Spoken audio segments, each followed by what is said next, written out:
A service of KIBMradio.com, the Internet's home for an all old-time radio.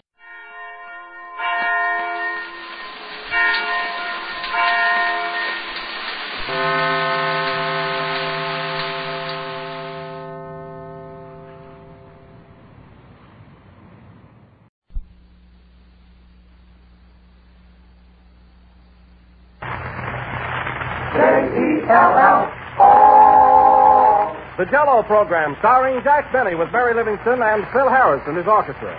The orchestra opens the program with Your Number One on My Love Parade.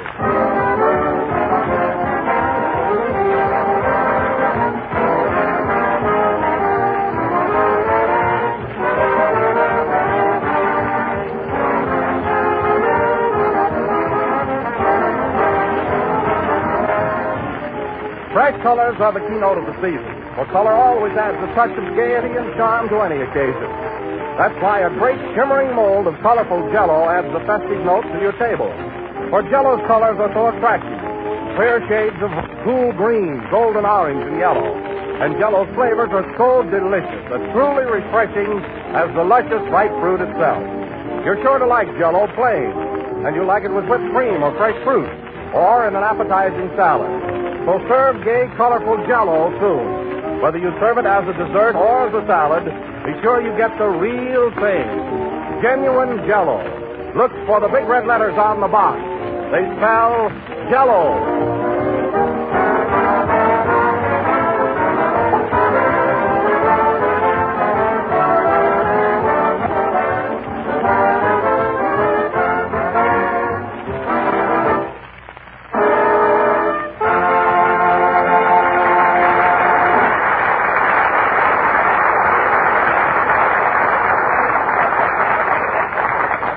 Ladies and gentlemen, if you don't feel like taking a walk or going to a movie, and you're not in the mood for a nap, that is, if you haven't anything else to do, you might as well listen to Jack Benny.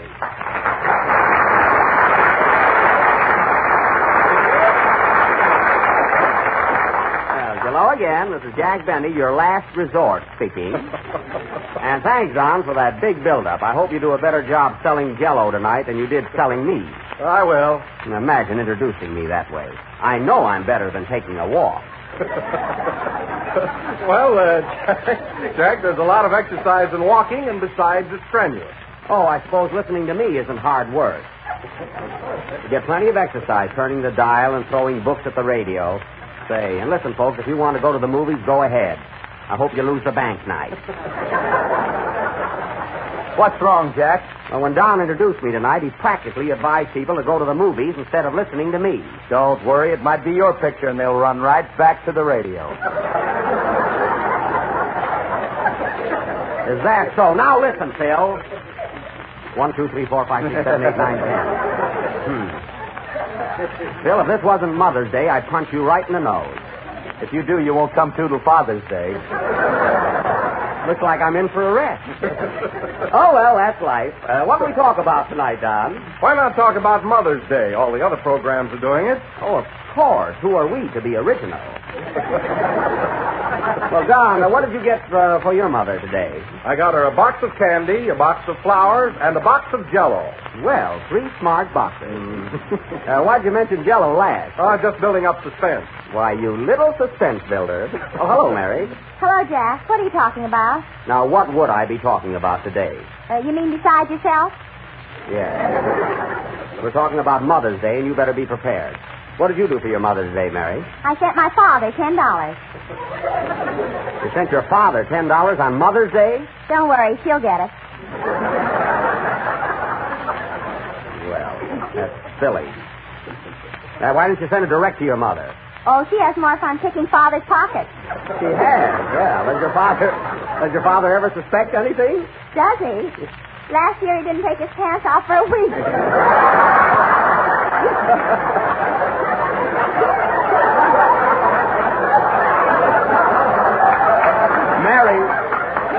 Mary laughed ahead of time. She knew the joke was funny. Say, Jack, not changing the subject, but how did you do on the Kentucky Derby? Not changing the subject? Why, Phil, all my life I've heard subjects change, but never in such a crude fashion. Imagine changing a subject from Mother's Day to the Kentucky Derby. Well, my mother's from Kentucky. Oh, and I suppose your father wears a derby. Well, that fits. It does not. It comes clear down over his ears. Well, let's drop it. What'd you ask me, Phil? I said, did you win anything in the Derby yesterday? No, I wasn't very lucky. I had $2 on, I say I had. I mean our syndicate.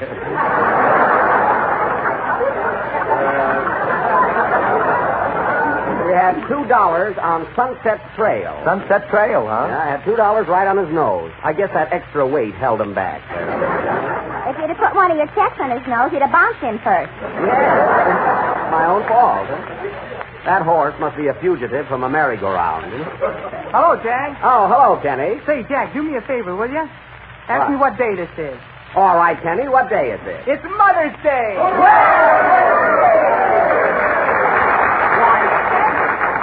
Kenny, that's marvelous. How did you know it was Mother's Day? I've been saying it every Sunday, and today I was right. Well, what'd you do for your mother today, Kenny? Oh, tonight I'm going to take her out to dinner and a movie, and then we're going to have some ice cream, and it isn't going to cost her a cent. Well, that's sweet. Lend me $5, will you, Jack? No, it's not going to cost me a cent either. Some chivalry. No, Kenny, if I'd have won the Derby yesterday, I'd have been glad to help you out. Answer the phone, Mary. Hello?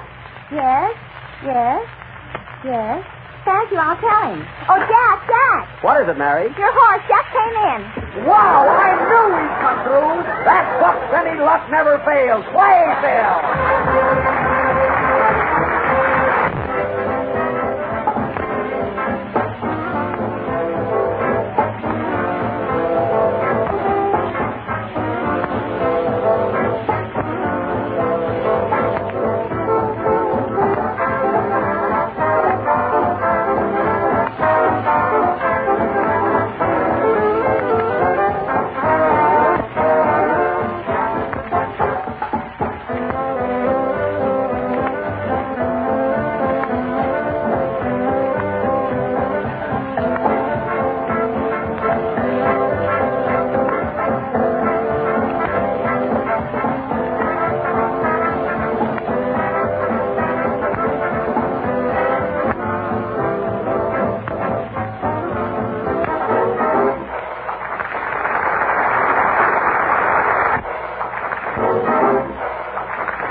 Boys, and very good, Phil, but I did notice that, maybe it's because it's getting towards the end of the season, but I did notice that several of the boys showed a very careless attitude during the number.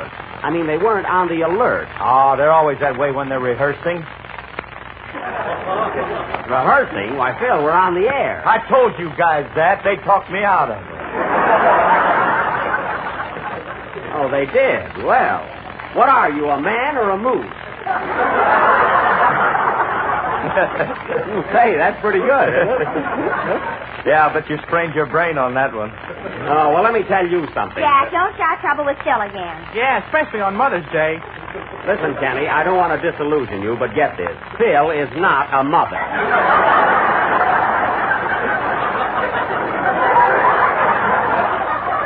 I told Mary that, but she talked me out of it. Oh, Kenny, don't be so gullible. I'm not gullible. You are, too, isn't he, Mary? Yeah, he eats like a horse. Oh, what I go through for radio. And now, ladies and gents, in an effort to bring real art into the homes of America, and also to pay tribute to the mothers of the nation, tonight we will, Come in? Telegram for Jack Benny. Oh, here, Bud. Bud, my name is Stoopnagel. Well, give me the wire and get back to your own program. You meet the freshest people in this business. Who's it from, Jack? You read it. I forgot to have my glasses washed. Okay. Jack Benny, NBC Studio, Hollywood. Dear Kerr. Let me see that. That's Sir, not Kerr. You can't fool Western Union. Oh, go ahead, read it. Dear Sir, this wire comes from one of your real fans. I am a mother and have 6 children. Stop. They listen to your broadcast and imitate everything you do. Well, Now, here's my problem. My children refuse to go to school. But if you did a schoolroom play and set them a good example, I'm sure they would change their minds. Do not fail me. Yours truly, Mrs. Otis Elevator, Ups and Downs, Kentucky.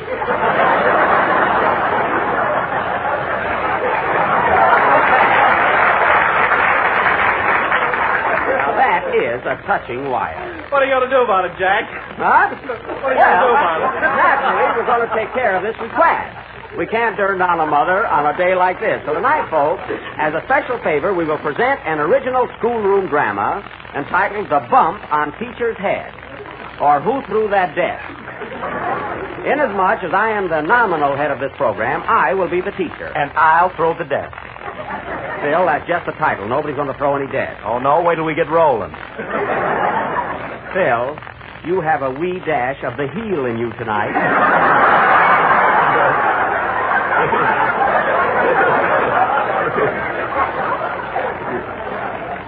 What's the matter with you, anyway? Well, I don't see why you always grab the best parts. I want to be the teacher. Oh, you do, eh? Well, I'll be the teacher.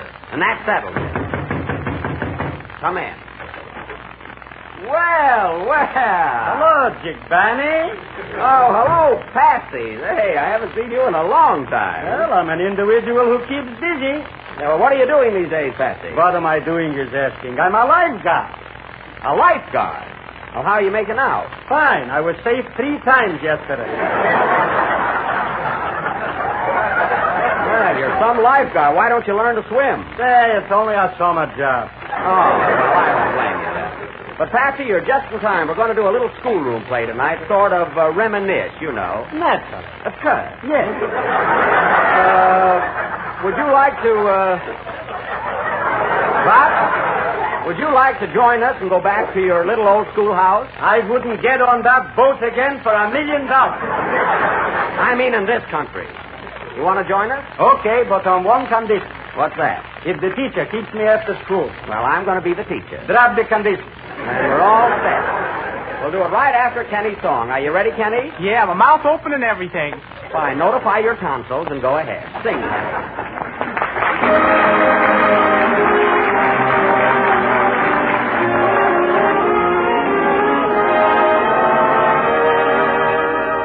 Loving you was all that really mattered. Don't know why you ever went away. Even though my every dream is shattered, I keep hoping you'll come back someday. Where are you? Where have you gone without me? Where have you cared about me? Where are you? Where's my heart? Where is the dream we started? I can't believe we're parted.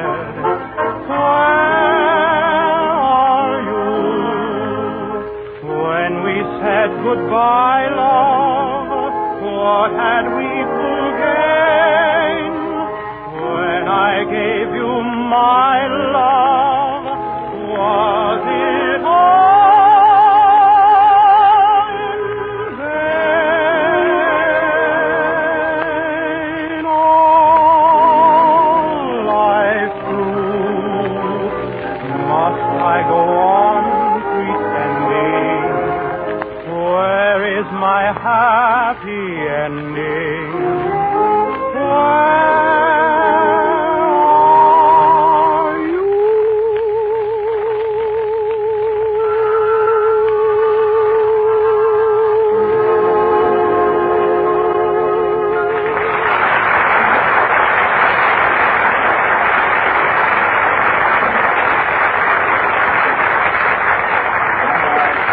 Where are you? Sung by Master Kenny Baker, who doesn't know. But really, Kenny, it was very melodious. Can I close my mouth now? Yes. Not so loud next time. And now, folks, the time has come for our school play. Are you excited? Ah, friends, picture your little red schoolhouse. Of course, if you went to a green one, don't repaint it just for this broadcast. Let's go. Curtain. Music.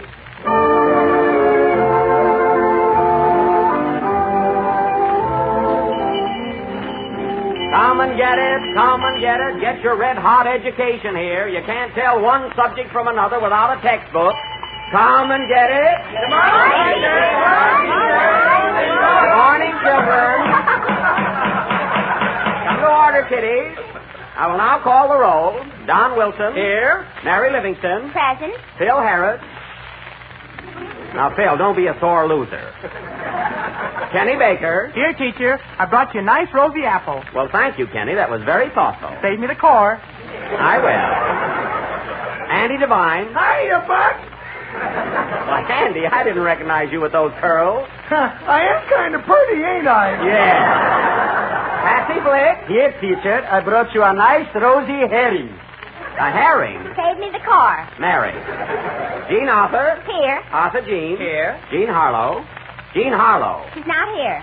Shucks, and I wanted to keep her after school. Man Mountain Dean. Gypsy Rose Lee. Wow! Fred Allen. I'm in New York. War Admiral. Now, children, we'll have our usual morning exercises. Well, all the boys get on the floor and stand on their heads. What'll we do? Quiet. Come on, boys. Be as quiet as possible. Andy, why aren't you standing on your head? I ain't going to reroute my blood just for one gag.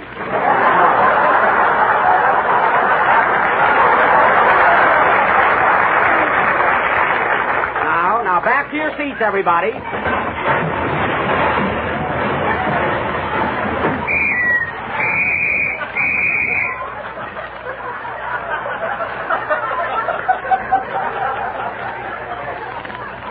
Now, first, we'll take up our arithmetic. Mary Livingston. Yes, teacher. How much is 3 times 3? 12. That's correct. It is not. Well, I'll find out. Kenny Baker, how much is 3 times 3? 6. Wrong. 3 times 3 is 9. Well, I'm still standing on my head. Oh, then you're right. Patsy Flick. Yes, Poopsie. Here's a rather... Don't Poopsie the teacher. Here's a rather difficult question.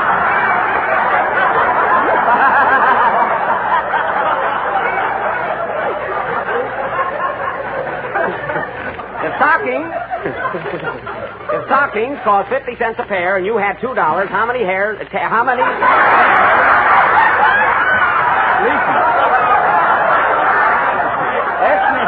Ask me again the question, please. Patsy. If stockings cost 50 cents a pair and you had $2, how many pairs could you buy? Wholesale or retail? Retail. I'm not interested. A fine answer. Ouch! Who hit me with that spitball? I did. I'll learn you to be teacher. Oh, you will, eh? Well, you stay after school, Phil. It's a date. A fine romance. Quiet. Now, Donald. Not Donald Duck, our Donald. Yes, teacher. Donald, let me hear you recite the alphabet. A, B, C, D, E, F, G, H, I, J, E, L, L, O. Correct. And what are the colors of the rainbow? Strawberry, raspberry, cherry, orange, lemon, and lime. That's right. What do you find at the end of the rainbow? A dish of Jell-O. Hooray! Donald, you're twice as sharp as ever before. Look for the big red letters on his report card. Yes. Now, Andy Devine. Let her flicker, Buck. Now, get this, if your hen laid an egg a day for 7 days, what would you have at the end of the week? Stewed chicken. Stewed chicken, why? She ain't laying.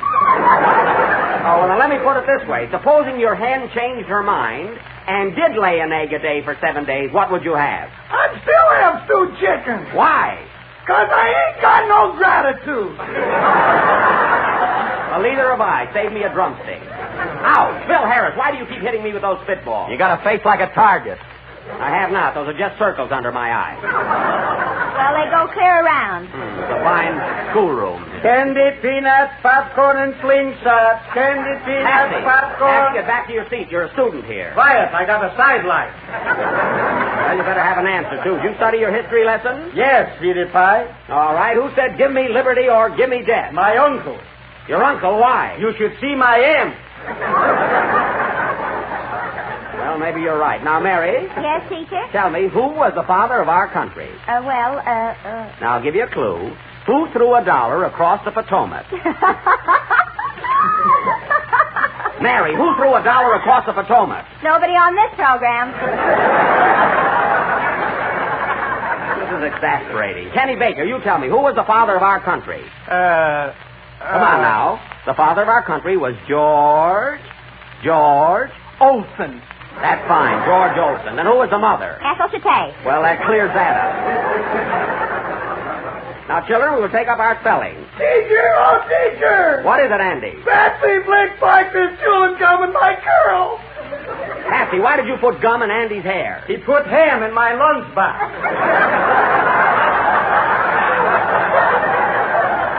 Well, what's the matter with that? It was such a small piece. Stop this nonsense. Let's go on with our spelling. Kenny Baker, spell fog. What? Spell fog. F-I-G. I said fog. He's been in one all his life and can't spell it. Gee, Mary, that's good. Ouch, who hit me with that spitball? I did. I gotta have some fun, too. Now, Andy, spell hippopotamus. What? Spell hippopotamus. I pass. By me. Pass. Pass. I open for $2. I'll say. Now, wait a minute. The word is hippopotamus. It's no good. You gotta have Jack for better. Mary, can you spell hippopotamus? No, and neither can you. I don't have to. I'm the teacher. Spell teacher. Quiet. Q-U-I-E-T. Very good, Kenny. Traitor, he studied. Now, children, it's almost 3 o'clock and time to go home. So I want you all to set... Huh? What's the matter, Andy? I just sat on the dunce cap. Kenny, don't leave your hat laying around. You should kick. I'm under it. Oh. Well, children, it's almost 3 o'clock and time to go home. So I want you all to study tonight and take your homework with you. Yes, teacher. Oh, teacher. What? Look what's on the blackboard. Look what's on the blackboard. Look what's on the blackboard. Look what's on the Children! This is shocking. Who wrote that on the blackboard? Who wrote teacher is a loose? I did. I can't spell louse. Oh, you did, huh? Yeah, man. Well, just for that, everybody in this room will have to stay after school. Well, why do we all have to say? I ain't going to be alone with that gorilla. Teacher is a scaredy cat. Teacher is a scaredy cat. Teacher is a scaredy cat, teacher. Hey, what am I doing? Class dismissed. Slam, kiddies.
Played by Phil Harris and his orchestra. And now, ladies and gentlemen, out. Phil, school is over. I had one left. Oh. And now, ladies and gentlemen, I want to announce that next Sunday night we are going to present the play which you selected by a majority of votes, as the most popular sketch in our 1936 series. The winning play is Our Wilderness. The results are as follows. Our Wilderness, 28,643. Emperor Jones, 23,378. Charlie Chan in Radio City, 19,475. Those are votes, folks, not laughs. I also want to thank those listeners who voted for Why Girls Leave Home Way Down East and Mutiny on the Jello, which also received many requests. So next Sunday night, we will present the winner, our new version of Eugene O'Neill's masterpiece, Our Wilderness. And before the season is over, we hope to do the other two runner-ups, Emperor Jones and Charlie Chan in Radio City. And now, ladies and gentlemen, as a teaser for next week's show, we will give you one of the dramatic highlights of that outstanding play, Our Wilderness.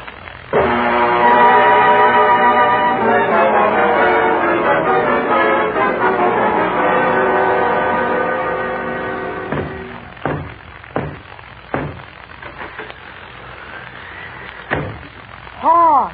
No. Father! Son. No, Father. No, son. And very little more. What's that? I knew it. What? I must tell him the facts of life.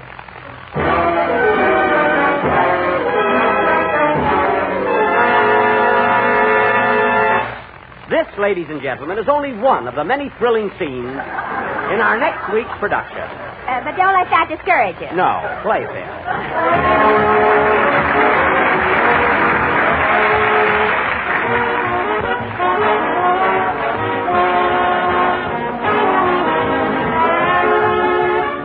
It's a cinch to make grand homemade desserts nowadays. Just listen. How about ice cream? Ice cream made with Jell-O ice cream powder. You'll be simply delighted with it. For Jell-O ice cream powder makes rich, mellow ice cream with that old-fashioned flavor, and you actually use less cream and get more ice cream. All you do is combine one package of Jell-O ice cream powder with milk and cream and sugar, and you'll have a quart and a half of smooth, really creamy ice cream. And you make it right in the freezing trays of your refrigerator. Or, if you prefer, you can use an ordinary hand freezer and get the same wonderfully smooth results. And talk about economy, why, Jell-O ice cream powder makes more ice cream than most other such products on the market. So ask your grocer tomorrow for Jell-O ice cream powder.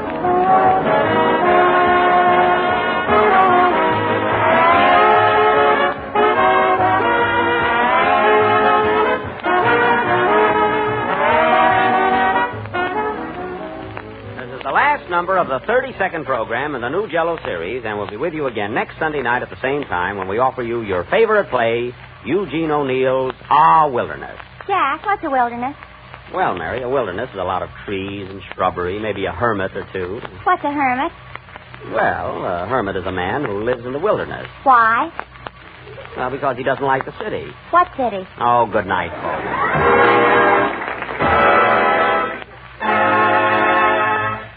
J-E-L-L-O. The tune I'm bubbling over is from Wake Up and Live. Where Are You from the picture Top of the Town. The Jell-O program comes to you from Hollywood over the Red Network of the National Broadcasting Company.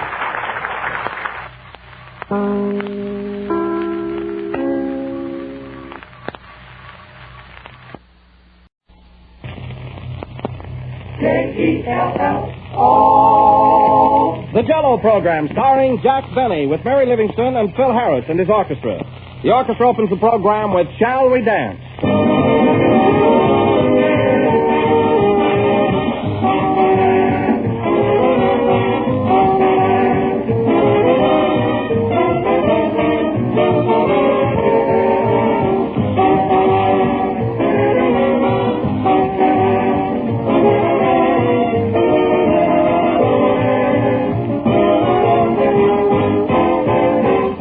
Whether it's a large dinner party or just a regular family meal, whatever the size of the gathering, everybody is sure to enjoy Jell-O for dessert. Jell-O is so festive and colorful that it graces the most formal party. And it's so easy to make, it's a pleasure to serve it often for family dinners. And the reason Jell-O is so popular can easily be explained. Jell-O has that extra rich fruit flavor that comes from true sun-ripened fruit. refreshing and truly delicious, whether you choose strawberry, raspberry, cherry, orange, lemon, or lime. But bear this in mind, that only in Jell-O do you get Jell-O's extra rich fruit flavor. So always get genuine Jell-O. Look for the big red letters on the box. They spell Jell-O.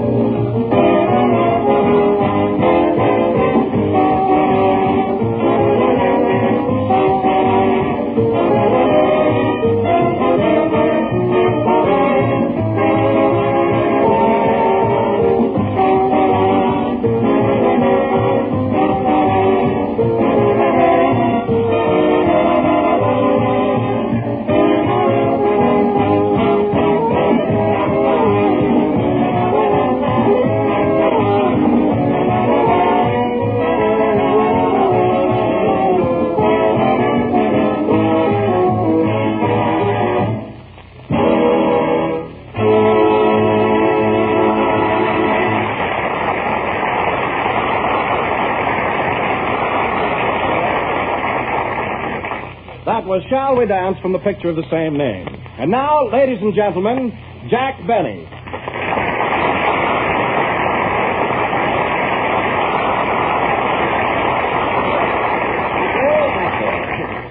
Hello again. This is Jack Benny talking. And, Don, I must say that was the stingiest introduction you've ever given me. Why, I snub people with more words than that. Well, to tell you the truth, Jack, it's getting toward the end of the season, and I'm running out of adjectives. Yes, I know how you feel, Don, and I don't blame you. We only have 6 more broadcasts, and believe me, I'm looking forward to my summer vacation. So where are you planning to go? Well, Don, I've decided to go to the Orient this year. Japan and China. You know, I've always wanted to see rice without old shoes. Well, that'll be a lovely trip, Jack, and you can make it in about 8 or 10 weeks. Yes. Say, Don, how much would a trip like that cost? I mean, including the boat fare and everything. Oh, you can do it easily for about $6,000 or $7,000. Not bad, is it?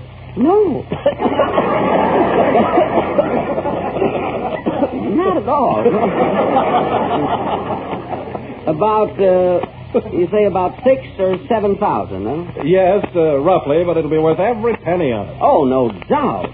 But look, Don, doesn't it get awfully hot in China this time of year? No, not at all. Not even around stoves? Well, now, that's silly. Oh. Say, Jack, why don't you take a trip to Europe this summer? Have you ever been there? No, I haven't. Would make a nice vacation. Of course, they don't grow rice there, but I'll bet you can. Say, Jack, why don't you take a trip to Europe this summer? Have you ever been there? No, I haven't. Have you ever been there? No, I haven't, Phil. See, a boat trip to Europe would make a nice vacation. Of course, they don't grow rice there, but I'll bet you can get it. Huh? That'd be ideal, Jack. It sure would. Say, Phil, does a trip like that, I mean, are the, is it, Oh, the whole thing wouldn't cost you more than $3,000 or $4,000. Oh, including tips? You probably picked some up.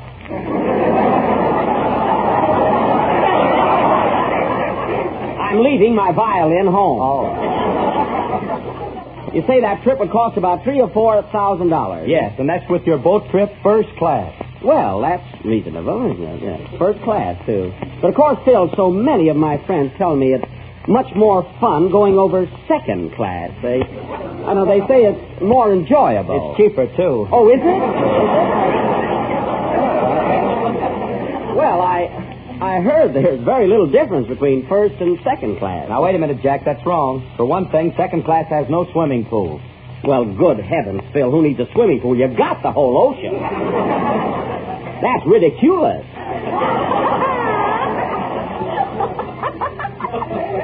Heaven's sake. It's ridiculous. Hello, Jack. Hello, Mary. What are you laughing at? Nothing. I just want to get it over with. Oh, I see. What are you talking about? My vacation. You know, I was thinking of going to the Orient, but it's so hot there in July, and then Phil suggested Europe, but it's cold there. Gee, I don't know what to do. So why don't you take a shower? That's hot and cold. It's a fine way to spend a vacation, taking a bath. Well, you want to change, don't you? Well, yes, but not so radical. Is that so? Oh, hello, Kenny. Hello, Jack. Gee, you look all tired out. Well, why shouldn't I? I've just been all around the world. You were? How was the coronation? Oh, keep still. Coronation. Gosh, I only ask a foolish question and you get mad. My error, Kenny. Just excuse me. Say, Jack, I just thought of something, you know. I know where you can go for a swell vacation. Where, Don? Santa Barbara. It's only 90 miles from here, and there's a beautiful hotel right on the ocean. Say, that's a thought. I understand it's nice and quiet there. I mean, I can get a real rest. And what a luxurious hotel. You'll love it. Oh, that's the spot. Don, are the, would it, Oh, you can get a beautiful room there for $20 a day. Oh?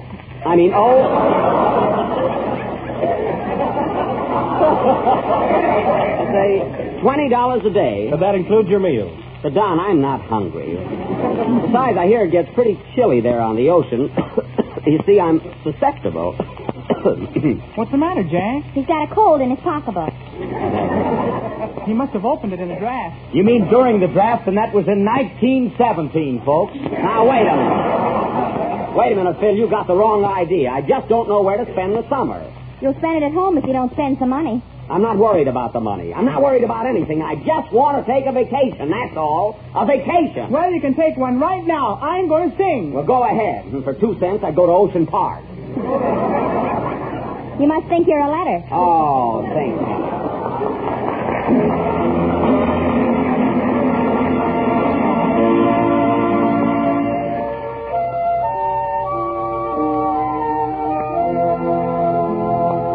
Lonely as a desert breeze, I may wander where I please, yet I keep on longing just to rest a while, where a sweetheart's tender eyes takes the place of land and sky, all the world forgotten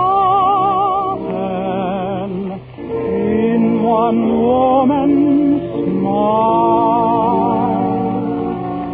One alone to be my own, I alone to know her caresses, one to be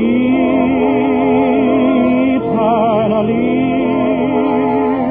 the one my worshipping soul possesses. At her call, I give my all my life and all my love enduring. This would be a magic world to me. If she were mine alone.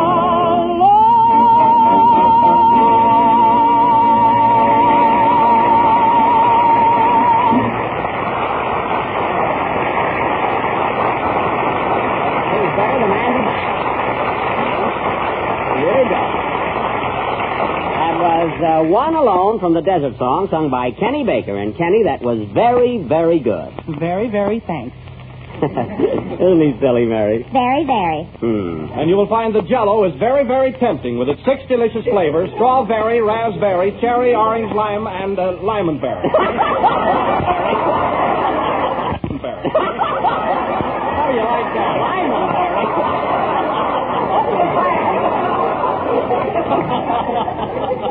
He needs about 4 more years of that. Don, can you do anything with the big red letters? Yes, look for them on each and every box. Wow! Now, Don, that was Cleberry. And now, ladies and gentlemen, going from the very to the sublime, we are going to present as our feature attraction this evening the play which you have been waiting for. In fact, the one that you selected by an overwhelming majority of votes as your favorite. Our new version of Eugene O'Neill's Our Wilderness.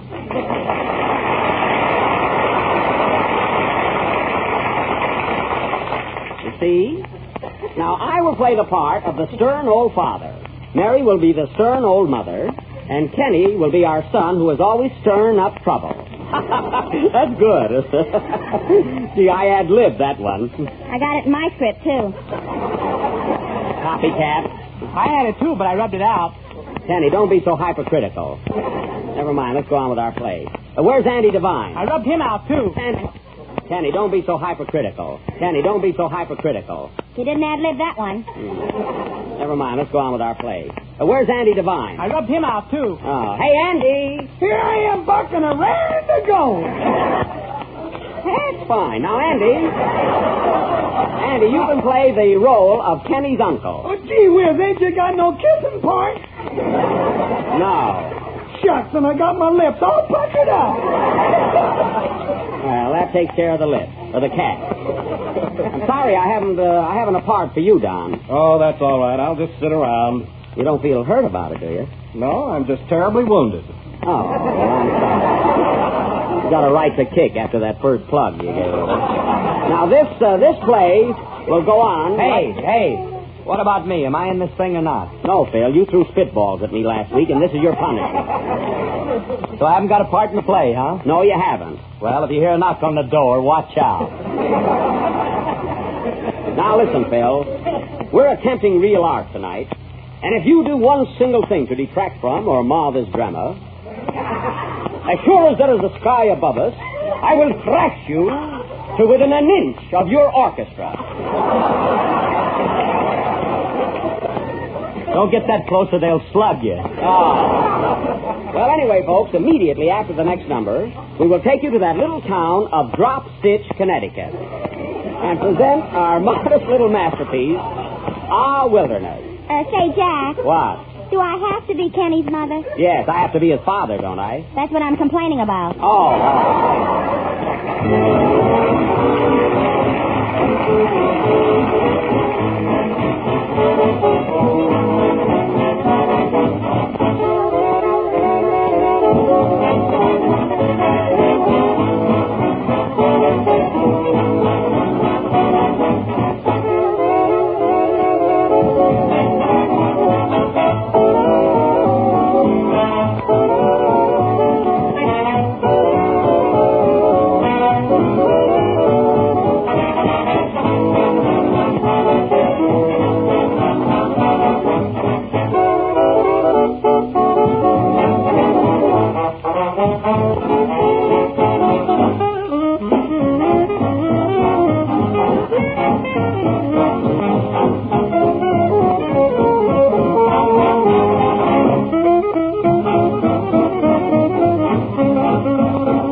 Will Bite You If You Don't Watch Out, played by Phil Harris and his orchestra. And now we bring you our version of Our Wilderness by that great American playwright, Eugene R. Neal.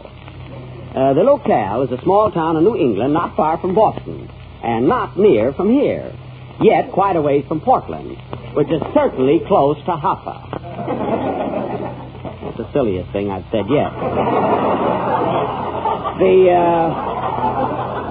And certainly got nothing. The opening scene is the home of our young hero, where we find his distracted parents waiting for their wayward son. Curtain. Music.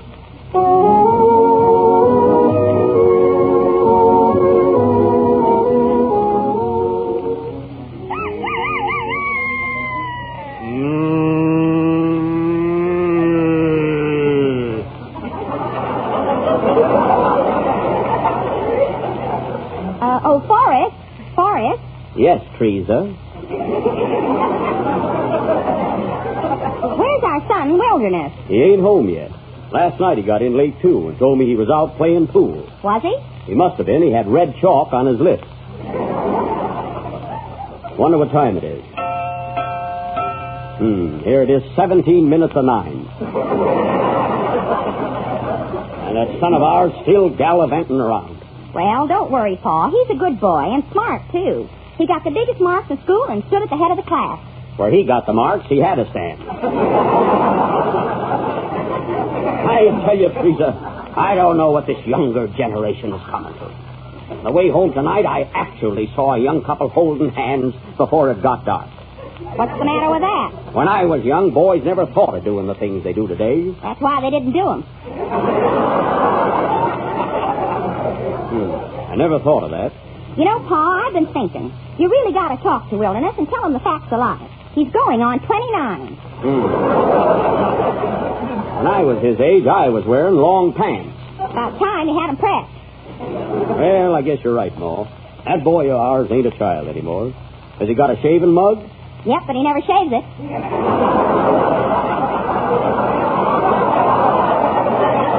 Oh. You know, Pa, I have suspicion for a long time he's raising a beard. Well, if we can trick him into washing his face, we'll find out. I wonder what time it is. 9:14, and he ain't home yet. I put a lamp in the window if the window was clean. Confound that boy. Who's there? Oh, Revere, the British are coming. That was over 100 years ago. I told my horse that, but he punked me out. Must be riding pompoon. Well, Teresa, you better get to bed. I'll wait up and talk to Wilderness. I'll wait up, too. We may have to gang up on him. That's right. What's that? Boris! Oh, Boris! What is it, Uncle Ferncliff? I got bad news for you. You know that Thompson gal who wears high heels and puts ketchup on her fingernails? You mean Annabelle Thompson? That's the filly. Well, what about her? What about her? Boris, that son of yours has been writing her letters. My son writing her letters? I don't believe it. That's Ripley's worry. Quiet. Be careful what you say, Ferncliff. I found one of them letters, and here it is. You did, eh? Well, read it. Read it. It says, Dear Annabelle. Wait. I can tell from them words. This ain't going to be fit for no woman's ears. Leave the room, Teresa. Give me that letter, and you leave the room. Read on, Ferncliff. I've got to know.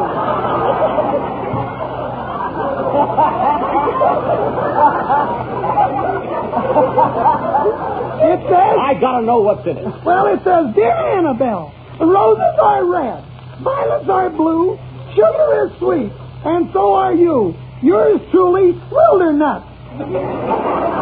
My son wrote that.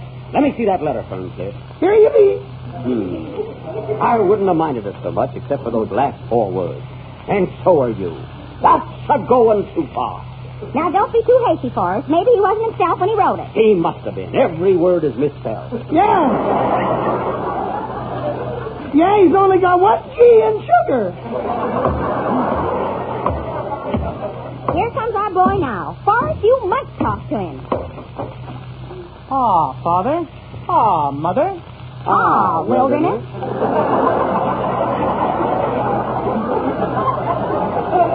That's the title of the play, folks. Shut up. Wilderness, do you realize what time it is? 9:36. Exactly. You had your mother all upset. Why, she was a-walking up and down in her bare feet with tears in her eyes. And why? There were tacks on the floor. Good heavens, is there a tax on that, too? Yep, and it ain't amusement. Wilderness, Uncle Ferncliff found a love letter you wrote to Annabelle Thompson. What do you say to that? Oh, gingerbread. What's your language, son?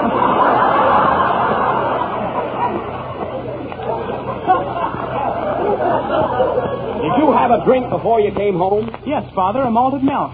A malted milk, eh? Was there an egg in it? Well, I... Answer me, son! Was there an egg in it?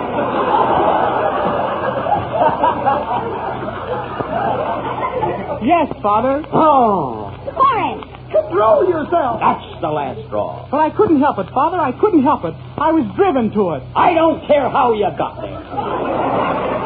There's no excuse. Oh, Pa, you don't know the aches of a lonely heart. I asked Annabelle for her hand, and she told me to go jump in the lake. Did your son? Yes, but it wasn't there. You better be careful, my boy. I knew many gals when I was a young man.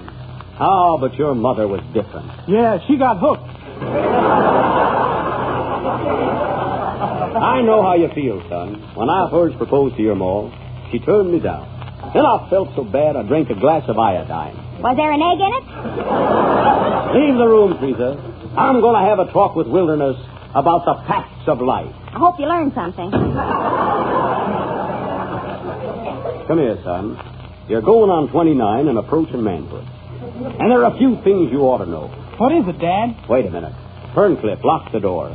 Shut the window and close the transom. Okay, shall I turn off the steam? That's my asthma. How did they shut that off? Now, first, Wilderness, I'm going to read you that letter you wrote to Annabelle Thompson. Oh, Dad. Dear Annabelle, roses are red. Violets are blue. Sugar is sweet. And so are you. Gosh, did I write that? It wasn't Eugene O'Neill. I'll handle this, Ferncliff. Ah, Wilderness, tell me. How would you feel if you got a letter like that? I don't know, Dad, but I can find out. How? I'm going to sit right down and write myself a letter. Write yourself a letter, And son? make believe it came from you. Can't you hear me calling when the leaves are gently falling? I'm going to say things oh so sweet. Yeah, man. That will knock me off my feet. Where's my dad? With kisses at the bottom. Gee, I'm gonna lie down. I'm going to write and say I hope you're feeling Hey, lady, you're a better. fascinating baby. And close with love the way you do. And Jell-O, too. I'm going to sit right down and write myself a letter. Pretty baby. And make believe it came from you. Cha!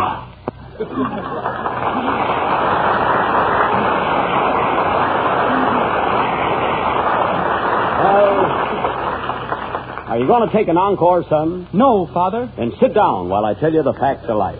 Do you mind if I leave, Forrest? I heard him. You can go, Ferncliff. Wilderness, you listen to your pappy and stay away from gals like that Annabelle Thompson. She ain't fit for a nice boy like you. Goodbye.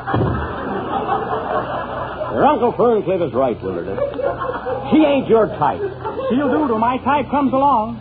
Wilderness, you must forget that gal.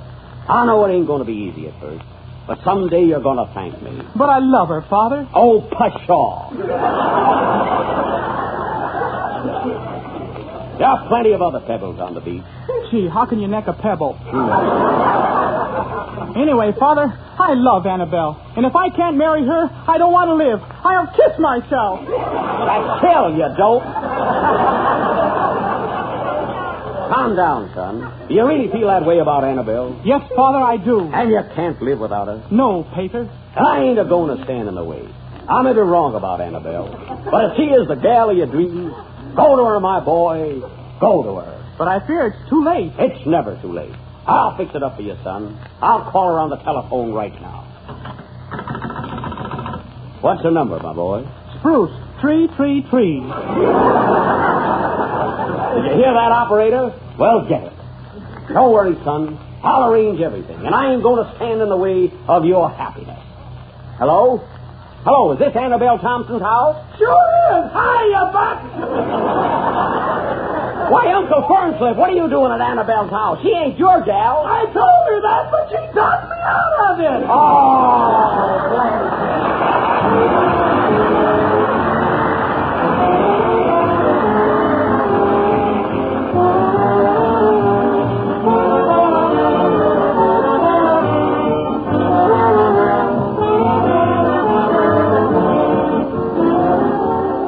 Everybody, young and old, enjoys dessert, and here's a dessert that will make a tremendous hit. It's ice cream, rich, delicious ice cream made with Jell-O ice cream powder. and made more easily and more economically, too.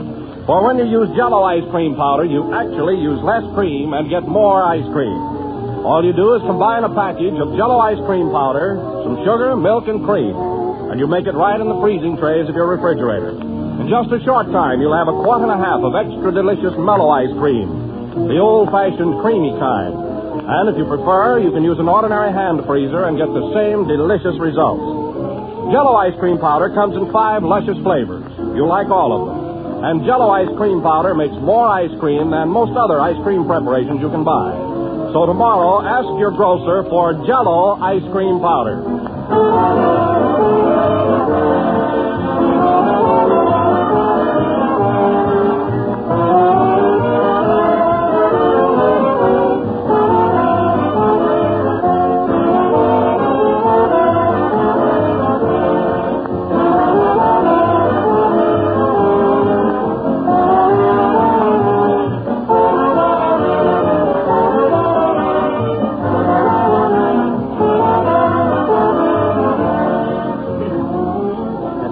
Number of the 33rd program in the new Jell-O series, and we'll be with you again next Sunday night at the same time.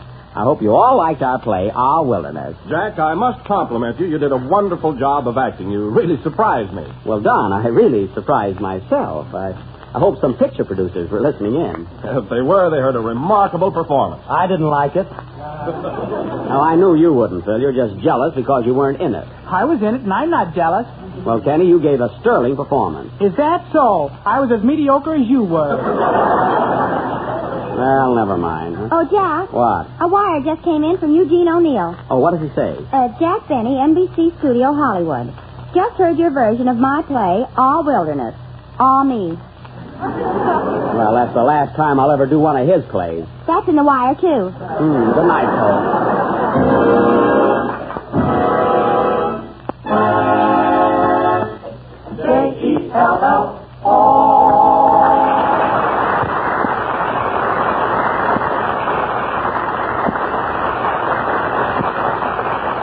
The Jell-O program comes to you from Hollywood over the Red Network of the National Broadcasting Company. J-E-L-L-O. The Jell-O program. Phil Harris and his orchestra open the program with Song of the Marines from the picture The Singing Marine.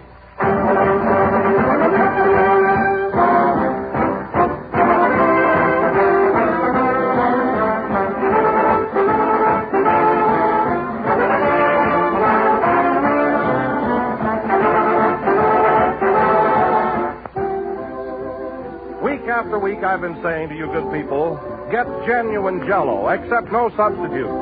Look for the big red letters on the box. Well, there's a good reason for this, and I'll tell you just why it is so important. Those big red letters spell Jell-O, and the name Jell-O is a trademark, the property of General Foods. So when you see the name Jell-O on the package, you know you are getting the genuine article made by General Foods. There is only one Jell-O. If you hear any other flavored gelatin dessert referred to as Jell-O, you will know that this is incorrect. The way to be sure that you are getting Jell-O's extra rich fruit flavor is to insist on the real thing. And the trademark Jell-O is your guarantee that you are getting genuine Jell-O.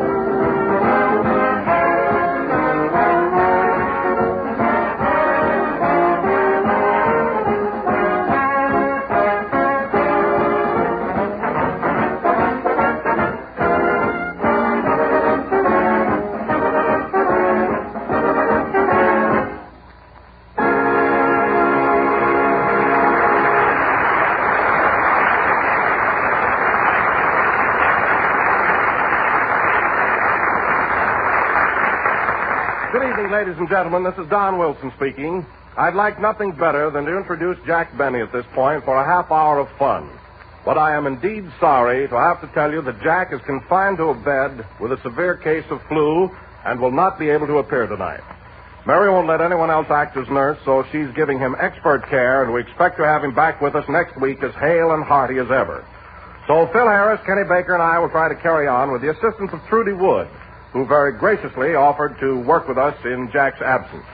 So now let's get on with the show. Are you ready, Phil? I'm always ready and no crack. I see. Hello, Don. Well, hello, Kenny. I don't want to say hello again, and I don't know anything else to say, so maybe I better sing. Well, have you a good song to pep Jack up? Pep Jack up? Well, what's the matter with him? Why, he has a bad attack of the flu and he's home in bed. Oh, I'm awfully sorry. Well, we all are, Kenny, but what's the name of the song you're going to sing? You Are My Love. I wrote it all by myself with somebody else. Well, what are the names of the people who wrote it? Kenny Baker and Don Honrath. All right, ladies and gentlemen, Kenny Baker singing the song that he wrote with Don Honrath.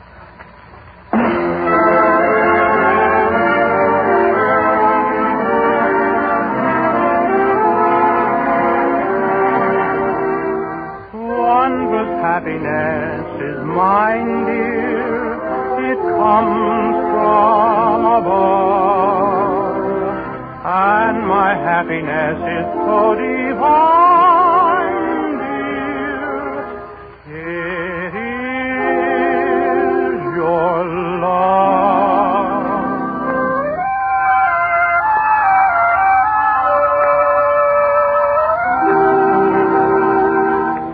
Loving you is my desire. Holding you fills me with fire, and something here beating within my heart tells me that you are my love. You're so sweet, such a dear armful. Loving you couldn't be harmful. Here we are, your heart to my heart, it's part of me. You are my love. Sweetheart, this evening's complete. Here with you, darling, I kneel at your feet. You are my love through and through. Love has flamed all through the ages, unashamed, proud and courageous. Our love lives now and forever, I know, dear. For you are my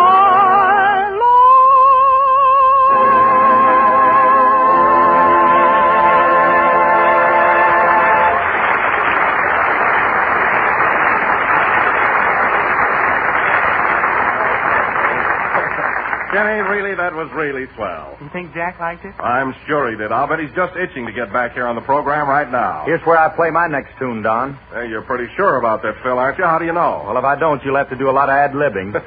All right, Phil, you win. What's it going to be? 'Cause my baby says it's so. I see. That's another medley for melody, rather, from the Singing Marine, isn't it? All right.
much, Phil. Thank you. Oh, hello, Trudy. Hello, Don. Hey, Don, that girl looks exactly like Trudy Wood. Well, it is.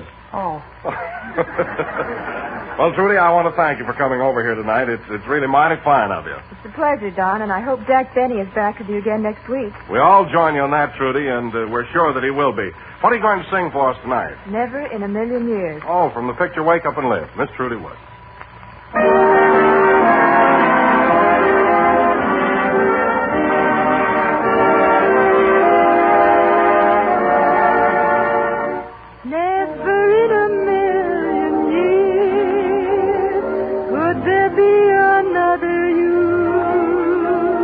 I would shed a million tears if ever we were two. When I embrace you, I hold the world in my caress. When I embrace you, what greater treasure can I possess? You wonder why it is that I love you so. I'll tell you why it is. It's because I know that never in a million years could there be another you. I would shed a million tears if ever we were two. Never in a million moons could you ever be surpassed. And darling, for a million Junes, this love of ours will last. There would be no world for me if ever we should part. Where I go, your name will be right on the tip of my heart.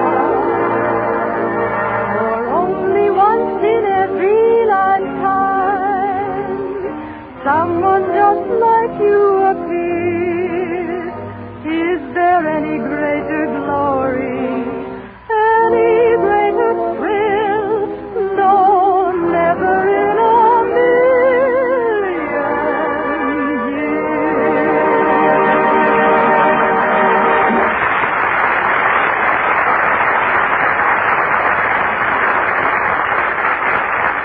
Oh, that was splendid, Trudy. Really it was, and very swell. Thank you very much. Hey, Don, I always wanted to be an announcer. May I announce the next tune? No, Kenny, no. Oh, all right for you. Oh, I see. You're going to pout about it. Well, if that's the way you feel, go right ahead. You announce this next number. Thanks. Hey, what's the name of it, Don? Phil Harris playing a brand new tune on the Isle of Kitchimakoko. Play, Phil. Oh, boy, can I announce.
that was really wonderful. Thanks, Jack.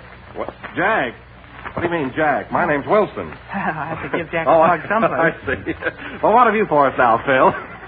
Well, I don't know. I'm going to wait till you kids make up. Go right ahead, Phil. It's okay. I got an orchestra number dedicated to Jack Benny when he starts ribbing me. Well, what is it, Phil? That foolish feeling. Well, swell, and I hope you feel just that way when Jack comes back next week. Go ahead.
Feeling foolish, and one of the nicest cases of embarrassment that I've ever heard. Thanks, Don, for that broken down compliment. All right, you can go over there now while I introduce you again. Ladies and gentlemen, we now present the pièce de résistance for Phil Harris, Phil Harris's family, his wife, and all his friends who wired to listen in. Phil himself, not an imitation, singing Nobody.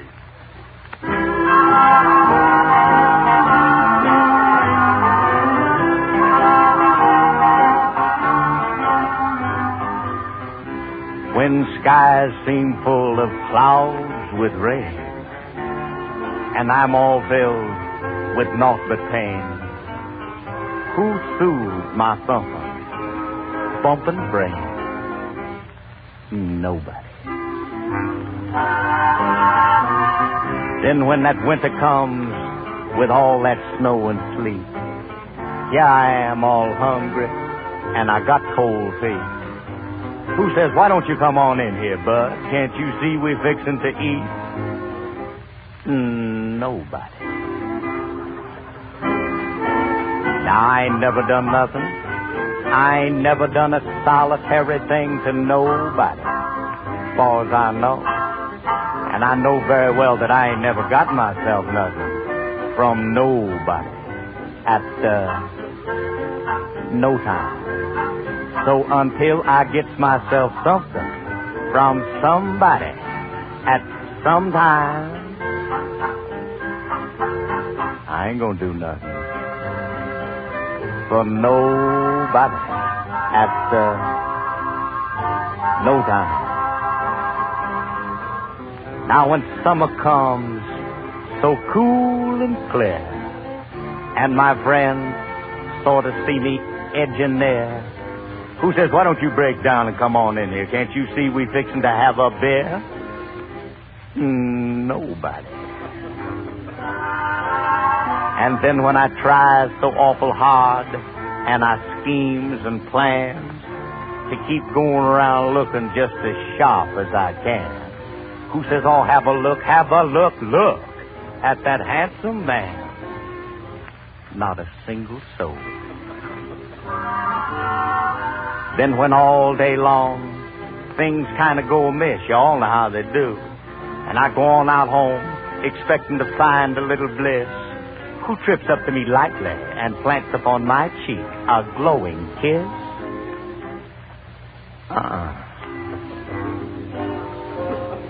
You know, folks, I had a steak. I mean, a pretty. Then some time ago, I took that sauce bottle and worked out on it pretty good. But, who says you better look out what you're doing, boy? Because that sauce is Tabasco. Nobody. Can't understand it. I ain't done nothing. Can you hear me? I ain't molested or irrigated around with no one. That's right. And you know yourself, folks, that there ain't nobody in the habit of coming up and giving you anything nowadays, kind of offhand like, is it? Well, until I get myself something from somebody at some time, hear ye, hear ye. I ain't gonna do nothing for nobody at no time. Because I believes in that old saying, let us do unto the others as we would have the others do unto us. Yeah.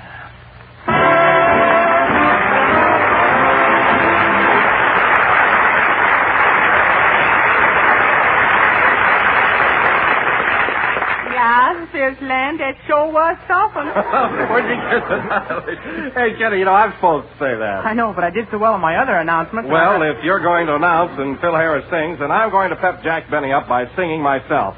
Ladies and gentlemen, I will now sing... Phil Harris and his orchestra playing Southern Hospitality song and still saying the stick to turn off the moon, period. Oh, God. Nice going, Kenny. You saved Jack from a relapse.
Thanks, Phil. You seem sore about it, Phil said. Well, gee whiz, I don't know why. I can't sing. I bet the singing teacher could tell you. Oh, wait a minute, Don. Don't you guys fight. What do you feel so badly about? Well, if Don feels so bad, maybe I better announce the next number. Oh, no, you won't. No, you won't, Kenny. I may not be able to sing on this program, but I'm still the announcer. Ladies and gentlemen, Kenny Baker will now sing, as only he can, one of the most charming and popular songs of the season, September in the Rain. Gee, what an announcement. I bet this is going to be good.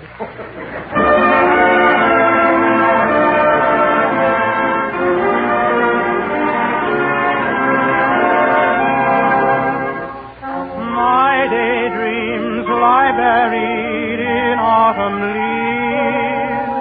They're covered with autumn rain. The time is sweet September. The place a shady lane. I'm riding the wings of an autumn breeze back to my memories.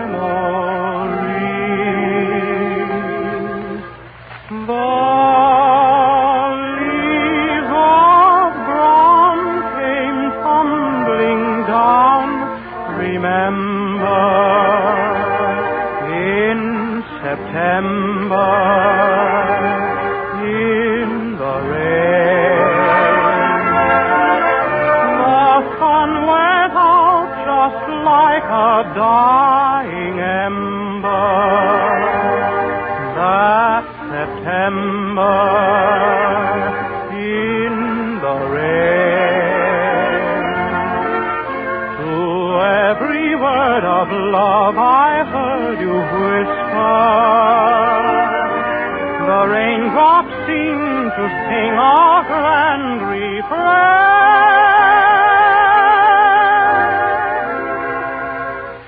Though spring is here, to me it's still September. That September in the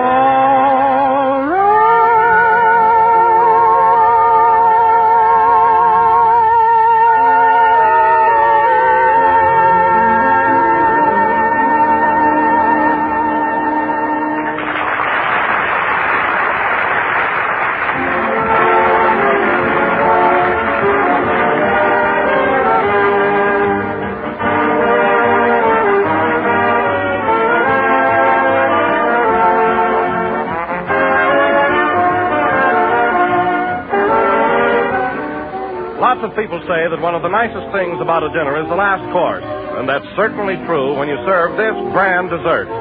Ice cream, real rich ice cream made with Jell-O ice cream powder. It's the quick, modern, easy way to make delicious ice cream, and you make it right in the freezing trays of your refrigerator. Though, if you prefer, you can get the same grand results by using an ordinary hand freezer. And women all over the country are delighted with Jell-O ice cream powder. Just listen to what Mrs. N.J. McDonald of St. Joseph, Missouri has to say. Jell-O ice cream powder produces the finest ice cream our family has ever tasted. It's so easy to make, and when company comes in, we are always prepared with a delicious dessert. I just want to thank you for this splendid product. Well, that's a mighty fine letter, and we appreciate it and all the others that are coming in. And you'll feel the same way about Jell-O ice cream powder, too, when you taste the delicious ice cream it makes. Ice cream made and less cost. So order Jell-O tomorrow.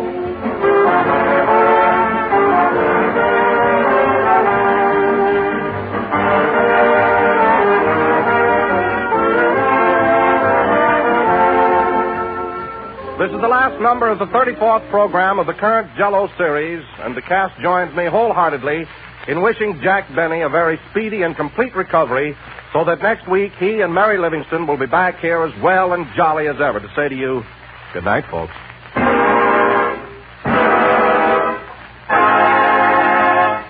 K-E-L-L. This is the Red Network of the National Broadcasting Company. The voice of Hollywood. 20 seconds.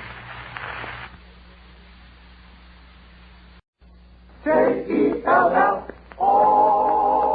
The Jell-O program starring Jack Benny with Mary Livingston and Phil Harris and his orchestra.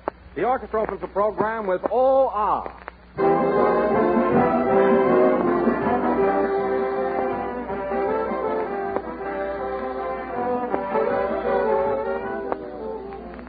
Just around the corner is June and hot summer days that call for crisp, tempting salads.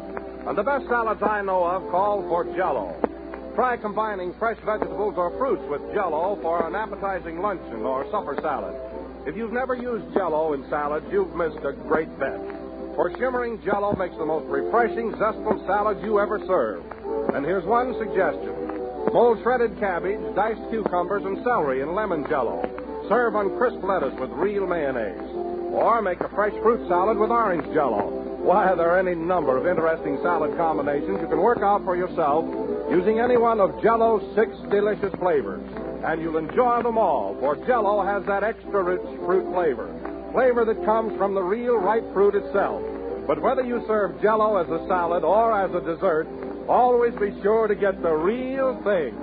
Genuine Jell-O.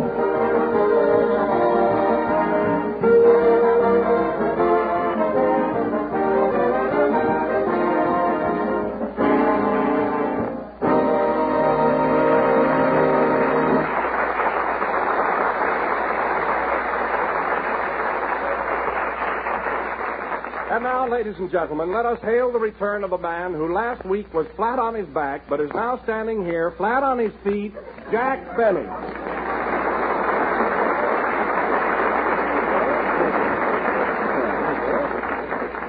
Hello again. This is Jack Benny, remember? The fellow who wasn't here last Sunday? And I want to tell you something, Don. It's a good thing I've got flat feet. Because I'm still pretty shaky, and I'd probably topple right over if they weren't.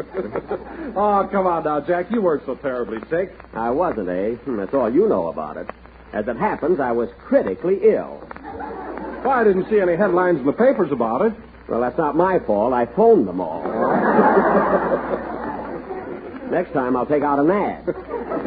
Well, Jack, you certainly look rested after a whole week in bed. Did you get much sleep? Don, how could I sleep with 12 flu germs playing bingo on my chest all day? Playing bingo, eh? Yes. I didn't mind that so much, but when they asked me to call out the numbers, I thought that was going too far.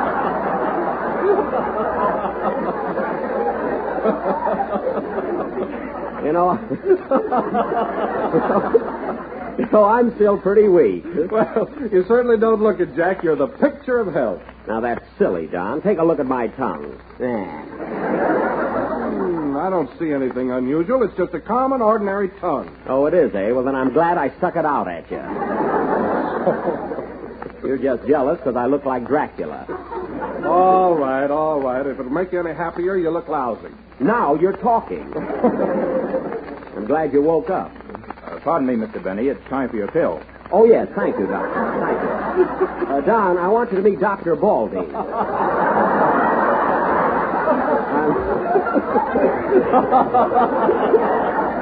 You know, I'm still under his care. How do you do, Doctor? You could stand dieting, young man. Oh. You see, Don, his mind is always on his work.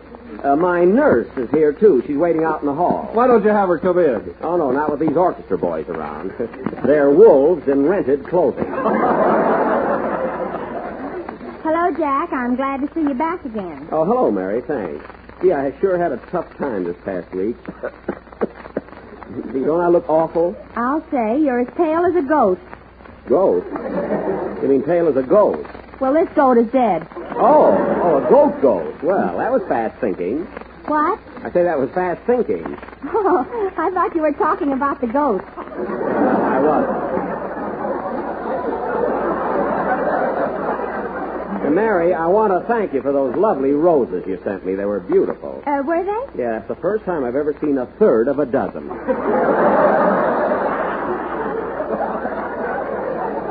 But, Mary, I did notice that the roses were quite limp and droopy there. What happened? I knew you were sick, so I boiled them. Well, it's a good idea. You can't be too careful, you know.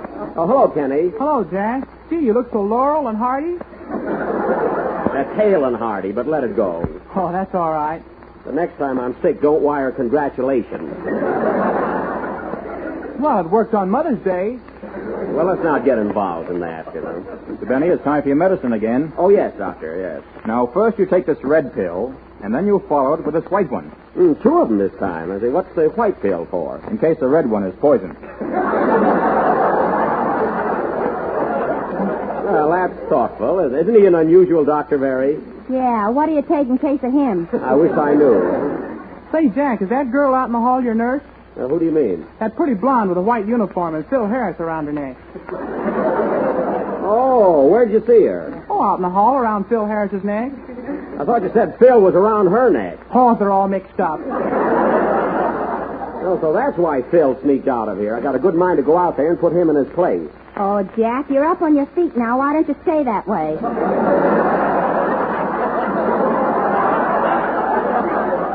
Yes, maybe I better wait till I'm myself again, you know. Oh, it's you. Hiya, Jack, old boy. Glad to see you back again. Thanks. What are you doing out in the hall there, Phil? Well, I wasn't feeling so good, so I had your nurse take my temperature. You did, eh? Well, wipe it off your lips. What's that you got in your hand? She wrote me out a prescription. Oh, yeah? What is it? Hillside 5027. Get me a bottle of that, too. Anyway, it's time for you to play a number, so get ready. Okay. And another thing, this nurse is here to take care of me, so please stay away from her. I got a temperature, too. Quiet, Kenny. Play, Phil. Oh, nursey, oh, toot.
Lulu, played by Phil Harris, and my nurse, or his orchestra. And incidentally, Phil, I listened to you last Sunday when I was home, and your specialty was very good. I didn't know it was in you. Thanks, my little buckaroo. Well. Did you hear me too, Jack? Of course I did, Kenny. I thought you did a swell job. Believe me, I was all in. I had to sing 3 songs. Oh, what a strain. 3 songs in 1 week. I don't see how you did it. I bet it'll tell on me when I get older. Oh, no doubt. Say, Mary, that reminds me. Why didn't you work last Sunday? Who, me? Yeah. Oh, I wasn't feeling so good. I had fever and chills and pains and a headache. Oh. So we all went to the Trocadero. It's been quite a party, huh? Yeah, with some stuff. Yeah. Say, Jack, tell us the truth. Did you get a kick sitting home listening to your own show? Yes, I did, Don, and I'm going to tell you something, but don't let it go to your head. When you read the commercial and told everybody how to make Jell-O, well, it just did something to me. I tell you, Don, I was electrified.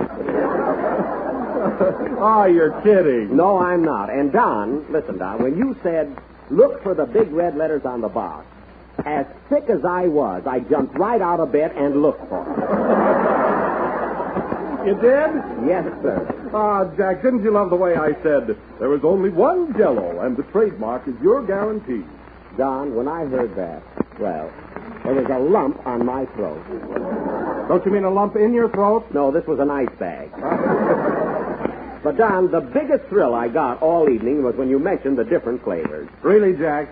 Absolutely. Of course, when you started out with strawberry, raspberry, and cherry, that didn't affect me so much. But when you got to orange, I felt myself slipping. And by the time you reached lime... What happened? I was in another world. You were? And snoring twice as loud as ever before. I was not. Mr. Benny, it's time for another pill. Oh, yes, Doctor, yes. Here you are, a pretty blue one. Hey, wait a minute. This is a button. Oh, goody. I've been looking for that all week. Oh, answer the phone, Mary. If that's my father, tell him it's in the mail. Okay. Hello? Yes? Oh, hello, Mama. Oh, it's her again. Yes? Yes, Mama, yours is in the mail, too. What? Oh, Jack is feeling much better. No, Mama, I won't get too close to him. You think I have measles or something? Yes, Mama, Jack's going to take a vacation in a few weeks. We all are. What? No. No. No, Mama, you can't. That's impossible. What does she want, Mary? Mama wants to take over the summer show.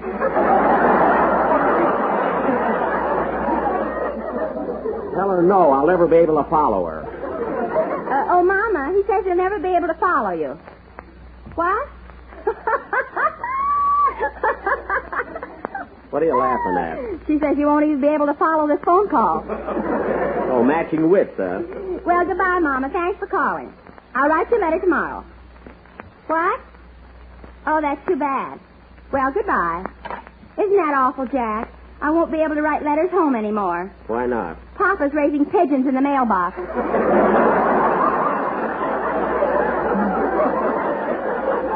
Well, send her my dove, or my love. And now, folks, that's very... about the worst gag I've ever pulled, I think. And now, folks, that Mary's mother has had her little fling. Kenny Baker will sing... what are you going to sing, Kenny? Oh, I'll think of something. Well, sing, Kenny. Play, boys.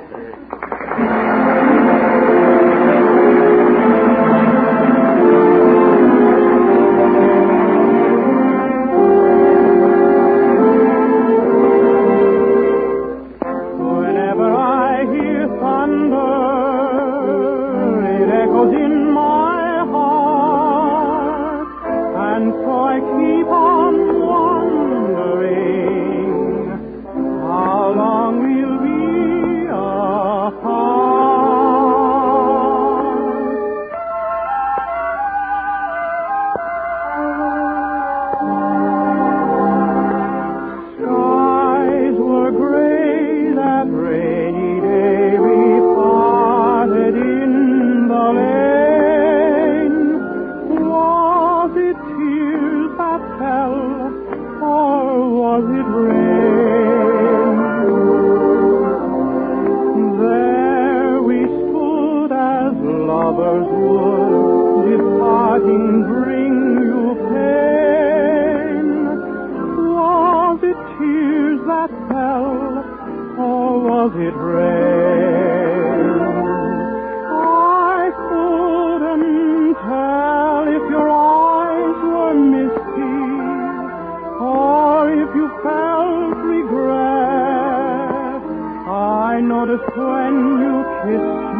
Kenny Baker singing Was It Rain from the hit Parade. And, Kenny, I must tell you, last Sunday I heard you sing that number you wrote.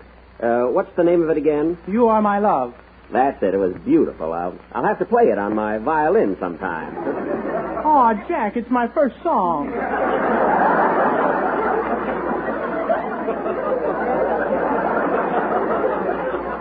Well? Let her grow up before you kill it.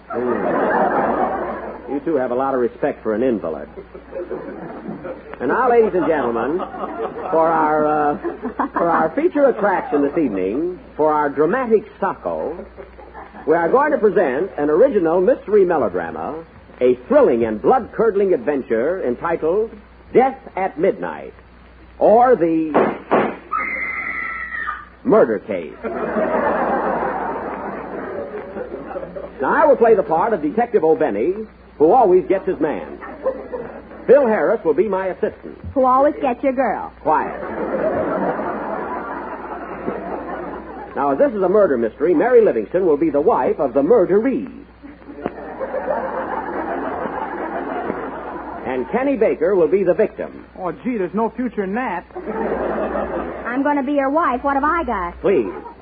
And last but not thinnest is Don Wilson, who will be the butler.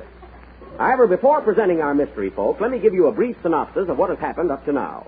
On the night of May 3rd, A.D., after dinner, Mr. J. Wellington Crotsmere... Wellington, yes. A social lion was found murdered in his den. At the time of the murder, his wife was in the room reading a copy of Live Alone and Like It, which may have thrown her a thought. The victim was playing solitaire when suddenly he was interrupted by a lead kibitzer. Now, who committed this crime? Was it the butler? I didn't do it, I tell you. I didn't do it. Was it the French maid? Ooh la la. Viva la corpse. Was it Bing Crosby? No, but he mentioned my name last week. And now the wife, Mrs. Crotsmere. Did you kill your husband? I hated him. I loathed him. I despised him. So that night I... Stop! We can't give it away now, folks. But this mystery will go on immediately after the next number. Play, Phil, and make it snappy. Our listeners must be on the edge of their seats. Don't fall off, folks.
Played by Phil Harris and his orchestra. Now, ladies and gentlemen, for our mystery play, Murder at Midnight, or When My Dreamboat Comes Home.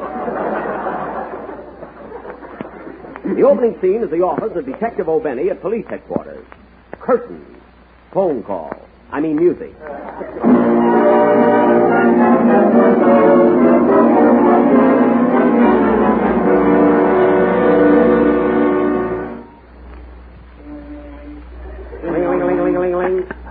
Hello? Police headquarters. Let me talk to Detective O'Benny. That's me. What is it? My name is J. Wellington Crotsmere. Well, there's nothing I can do about that. What's on your mind? I got a hunch I'm going to be murdered. What makes you think so? My wife is always pointing a gun at me. Well, When she pulls the trigger, let me know. All right. Goodbye. Goodbye. Anything wrong, Cap? Oh, some fella thinks he's going to be murdered. Is he? I hope not. The boys are delivering beer in the patrol wagon. Hello? Detective O'Benny speaking. This is Mrs. Crossmere. Were you just talking to my husband? Yes, nice chap. He sure was. Now, what do you mean? Come over at once. I think he's been shot. Your husband shot? What makes you think so? He's laying on the floor, and there's an extra buttonhole in his shirt. There is, eh? Well, I'll be right over. And don't make any more buttonholes till I get there. Okay, Cap, bring some White Rock. Right. Goodbye. What happened, Cap? Crotsmere was right. So was Barnum. Yes, and they're both dead. Well, we got to do something about that. You take Barnum, and I'll take Crotsmere. No, you take Barnum, and I'll take Crotsmere. Barnum, Crotsmere, Crotsmere, Barnum. Let's call the whole thing off. No, we can't do that. We got to get over there at once and investigate. Follow me, Harris. Righto, Cap. Take care of the office, Lieutenant. Okay. Come on, Sarge. Let's go. Better take your pill first, Mr. Benny. Oh, all right, Doc. Come on, Sarge, we're off. Cap O'Benny rides again.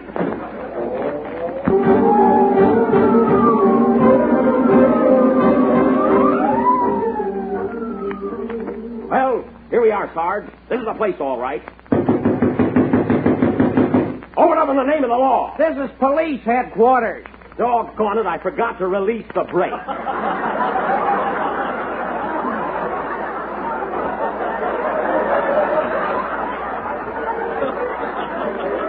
Well, let's try again.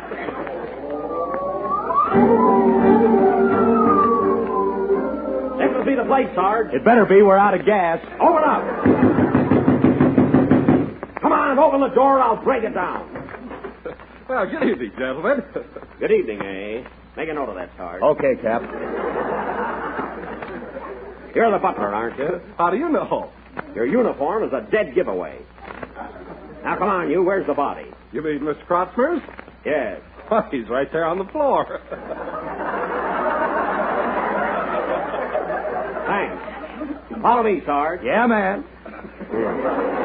Musicians are all alike. Who's this? Wait a minute. Are you Mrs. Crotsmere? No, I am the maid. Yeah, what's your name? Fifi. Your last name? Poo-poo. Pee-pee, poo-poo. Wee-wee. Wee-wee. Make a note of that, Sarge. Woo-woo.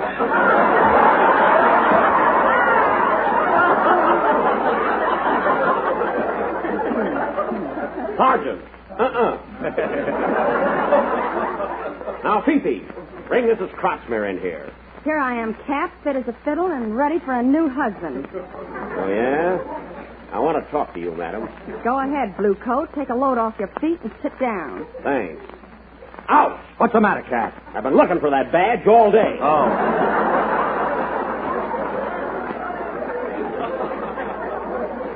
Now, Mrs. Crotsmere, where were you at the time of the murder? In back of the gun, minding my own business. So you did have a gun, eh? Yes. Where'd you buy the bullets? At Bullets Wilshire.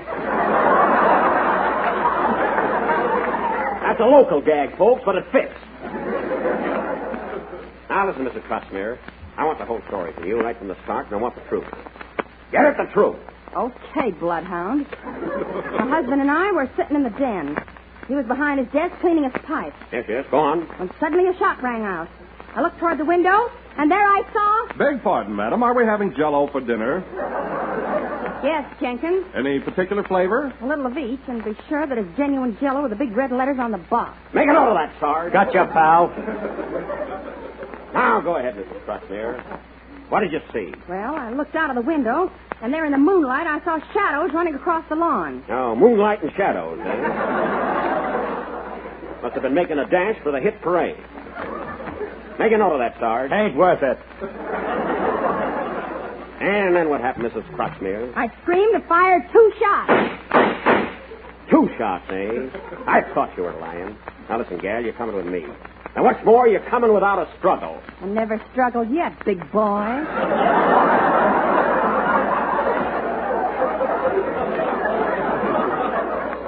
Then slap the bracelets on her, Sarge. Now, let's go. Now, wait a minute. Hold everything. No one move. Come in. Time for another pill, Mr. Benny. I haven't got time for that, Doc. Now, get out of here. Come on, Sarge, and take Mrs. Croxmere with you. What was that? Look, Sarge. Someone threw a stone through the window. Yes, Captain, there's a note tied around it. A note, eh? What does it say? Hillside 5027. That nurse again. She sure gets around. Come on, let's go. Wait a minute, Sarge. Wait a minute, there's the phone. Maybe it's a clue. I'll take it. Hello? Yes? Yes? What? Who? Cactus Face? Cactus Face? Doggone it, we got the wrong last page. What'll I do now?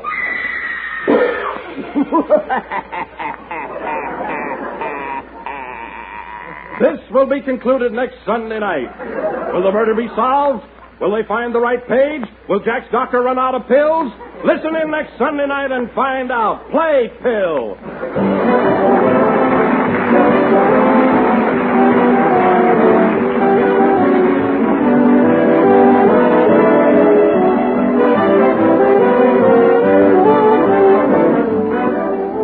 Dessert is a great favorite with everybody, and here's a dessert that's everybody's favorite. Ice cream made with Jell-O ice cream powder. The new way to have rich, mellow ice cream more quickly, more easily, more economically. For Jell-O ice cream powder makes delicious, creamy ice cream, the kind with the real old-fashioned homemade flavor. Yet you actually use less cream and get more ice cream.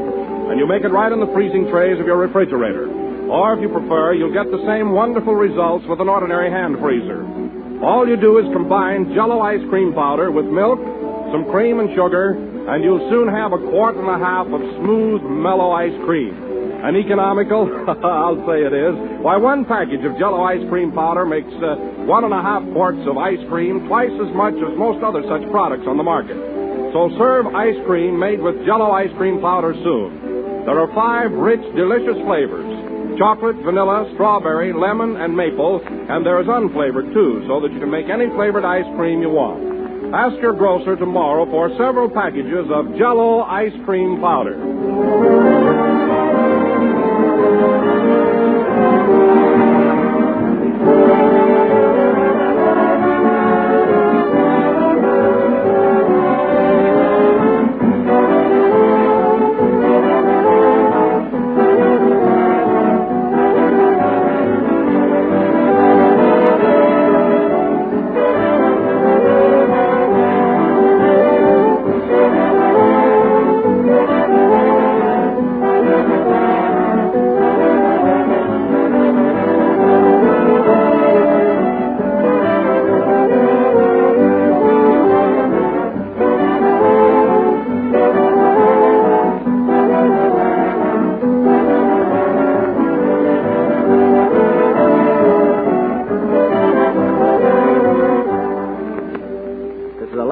Of the 35th program in the new Jell-O series. We're with you again next Sunday night when we will finish our thrilling mystery. So be sure and listen in. Come on, Mary, you going home? Take my handcuffs off first. Oh, yes, that's right. Good night, folks.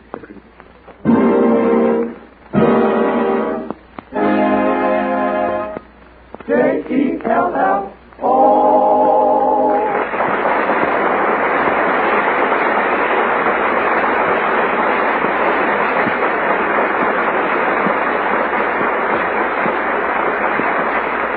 The tune that went away from love is from the Singing Marine.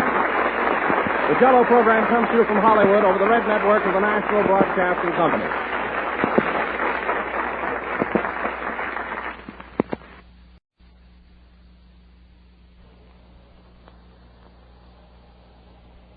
J-E-L-L-O.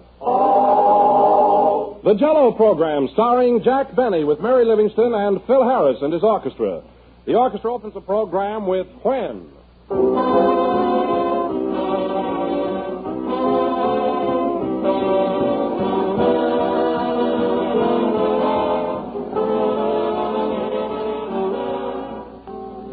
Here's a news bulletin for everybody. A news bulletin about everybody's favorite dessert, Jell-O. Now, on every package of Jell-O, you will find one or more exciting new Jell-O recipes, printed clearly right on top. This is done to help you enjoy Jell-O in any number of new, different ways. For Jell-O's certainly a versatile dessert. Just listen to the names of some of the recipes on the Jell-O packages. Pineapple snow, date and celery salad, raspberry tarts, cinnamon crystal dessert. They're all made with Jell-O, and they're just a few of the many suggestions for varying your menus. So whenever you buy Jell-O, look for these recipes, and you'll be sure to find some delicious new suggestions for serving America's most popular dessert. And no matter how many ways you serve it, you'll always enjoy Jell-O's extra-rich fruit flavor that comes from real, ripe fruit. But always be sure you get the real thing. Look for the big red letters on the box. They spell Jell-O.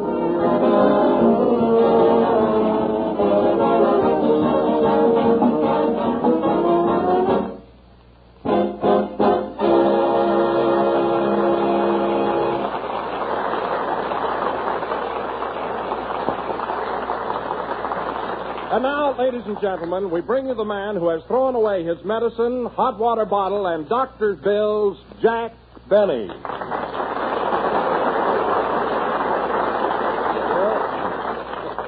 Hello again. This is Jack Benny talking. And, Don, I want to tell you something. I may be okay physically, but mentally I'm a mess. Tonight I'm so nervous that I don't know what I'm doing. Where's Phil? He didn't get here yet. Why? Thank heaven. What's the matter, Jack? What's wrong? Don, you know that beautiful diamond wristwatch Phil gave me for Christmas? Yes? Well, I lost it. Lost it? Yes, and I just can't bear to face Phil without it. If he comes in and asks me what time it is, I'll swoon. Now, Jack, don't get excited. There must be some way to find it. When did you last wash your hands? Oh, I've had the watch since then. Gee, I miss it. I used to get so much exercise winding it, you know. Oh, it'll turn up. Don't worry about it. Don't worry. Look at my fingernails. Look at them. I don't see any. Of course not. They're home on the floor. I tell you, Don, I'm a wreck. Oh, hello, Mary. Hello. Mary, did you put that ad in the paper for my watch like I told you to? Yes, Jack, I brought you a copy of it. What does it say? It says, notice, Jack Benny's watch, lost, straight, or hot. How? When last seen was wearing a wrist. Well, Mary, you should have put in a description of it. I did. Here it is. Large mole on minute hand and face needs washing. It's a fine description. Finder, please return to. Return to where? That's all the money I had. Well, it's a lucky thing I had my name on it. I only hope I get the watch back before Phil gets here. Jack, don't let it prey on your mind. Come on now, let's change the subject. That's a good idea. Say, Mary, have you started your have you started your picture for Paramount yet? Oh, sure. I've been on it a whole week now, and I'm getting the biggest kick out of it. Well, I can imagine. You know, Don, this is her first picture. It's called This Way, Please. Well, good luck to you, Mary. Thanks, Don. Same to me. How's the script, Mary? Have you got a good part? Oh, Jack, you should see the director. He's tall, dark, and has the most adorable accent. I know, Mary, but what about your lines? I mean, your part in the picture. And the cameraman. Has he got the duckiest dimples? The duckiest? Yeah, he had me behind the camera all day yesterday. Well, how can you make pictures behind the camera? Who cares? He's cute. Well, you certainly get around. I bet you even met the janitor. I'll say. Brown eyes, baggy pants, and the blondest broom.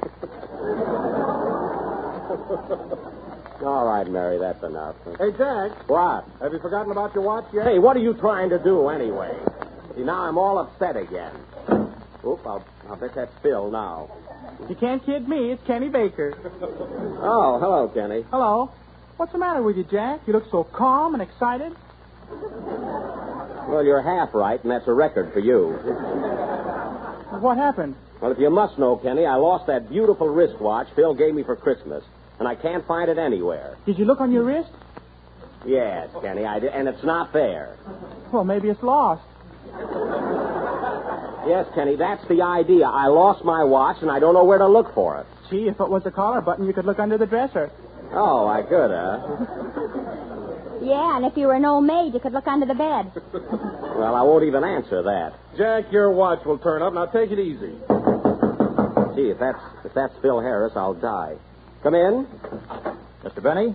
Yes? I understand you lost a very valuable diamond wristwatch. Yes, I did. Have you seen it? Not lately. Goodbye. John, I wish you'd set some Jell-O out in the hall for that guy. We might trap him. Playboy.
Very good, boys. Very good, especially without your leader.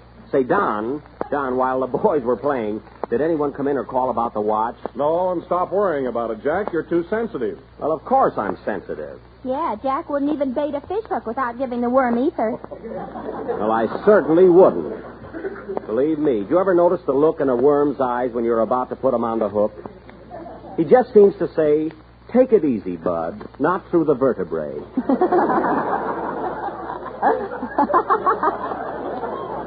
People don't realize it. You know, Jack, I had a pet worm once. Gee, I miss him. A pet worm? What happened to him? He ran away with an apple. Oh. Now, that's the trouble with worms. You can't trust them. I never saw one yet that wouldn't turn on you. Ain't it the truth? But they're smart, though. You know, I knew a worm once that used to get up late just to fool the early bird. Oh, maybe he didn't know about daylight saving time. Oh, yes, he did, Don. Yes, he did. You'd be surprised how clever those little fellows are. They might wiggle around like they're doing nothing, but believe me, they're thinking all the time. Yes, sir. Answer the phone, Mary. Maybe it's news about the watch, will you? Okay. Hello? Yes? Yes? Yes, he did. Mary, what is it?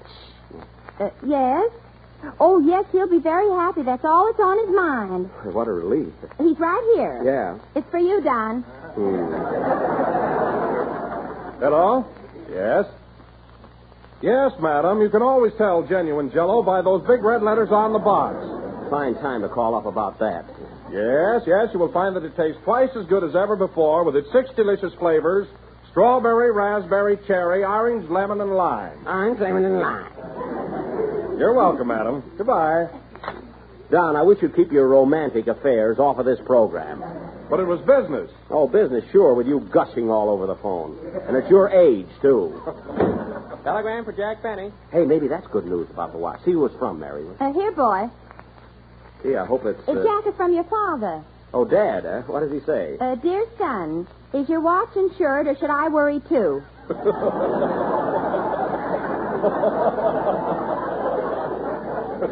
good old Dad. Always so practical. Yeah? So, Jack, I just happened to think of something. Let me see. Were you in any restaurants yesterday where you might have left your watch? You're blushing, Don. That's the strawberry showing Oh, up. Go ahead.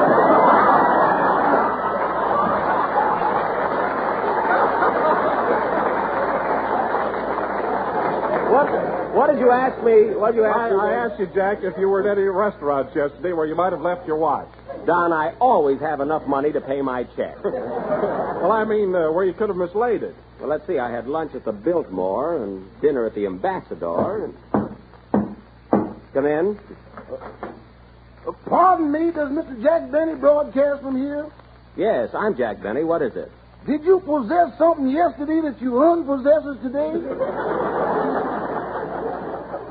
Yes, my diamond wristwatch. What do you know about it? Nothing except I found it. You did? Oh, that's swell. Now, Jack, you get the watch back. Well, hey, that's a load off of my mind. Give it to me. Now, wait a minute, son. Wait a minute. First, we's going to have a financial skirmish. Oh, naturally, a reward, yes. Now, what would you consider a fair amount? Well, you just shout out some figures and I'll hop on one.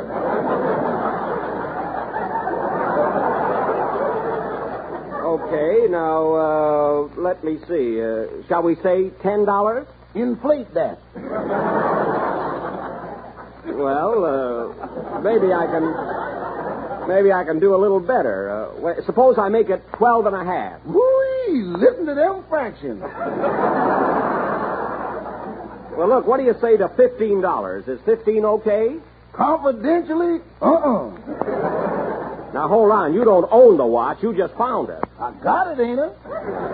Oh, Jack, you were so anxious to get the watch back. Why don't you give him what he wants? All right. How much do you want? Well, $50 would make tomorrow Christmas. All right. I'll give you $50. There goes my vacation, folks. I'll make you out a check right now. You ain't gonna give me no check. Well, let's not argue about it. I'll give you cash. Mm-hmm. Wait till I open my pocketbook.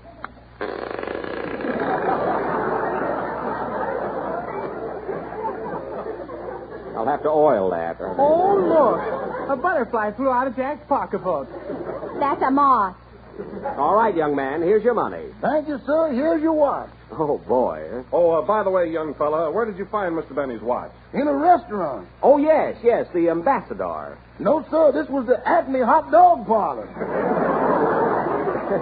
That's right. I stopped there on my way to the Ambassador. I went in to get a cigar. You was eating when I seen you. I was not. Well, goodbye. Goodbye, young man, and thanks very much for finding my watch. You know, you must be pretty good at finding things. I don't know about that. I never did find Albuquerque. Oh, it's you.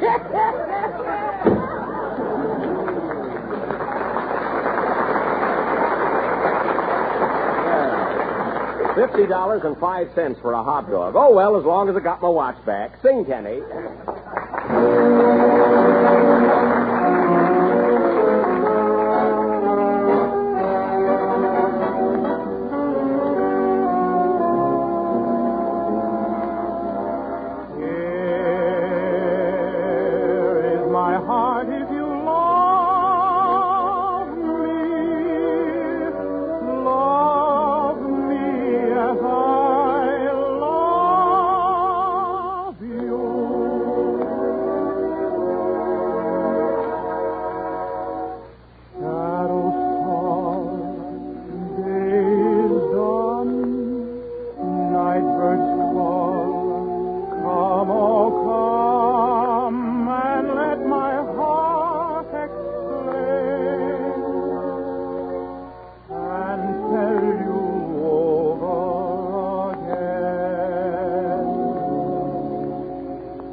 Bright is the night if you love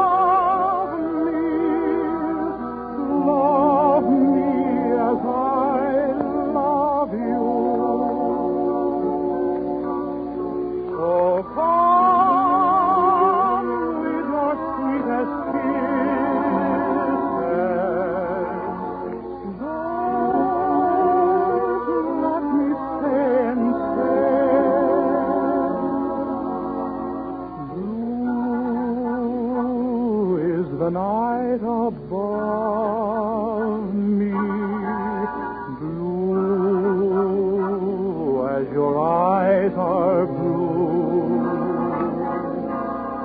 bright is the night if you love me as I love you. Blue is the night, blue is the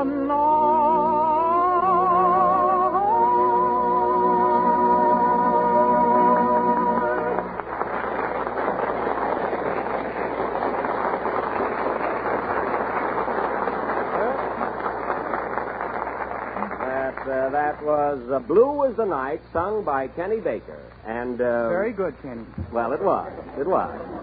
You you certainly can hit those high notes. Say, Kenny, how can you tell when you've reached your highest note? Oh, I just take a deep breath, and when I can see my necktie, I quit. Well, that's a good system, and besides, I ought to have my head examined for asking you. And now, ladies and gentlemen... Jack, here comes Phil. Oh, well, remember, everybody, not a word about the watch. I don't want him to know what happened. Hello, Phil. Hello, Jack. I'm terribly sorry I'm late. I overslept and I had a flat tire. At the same time? Well.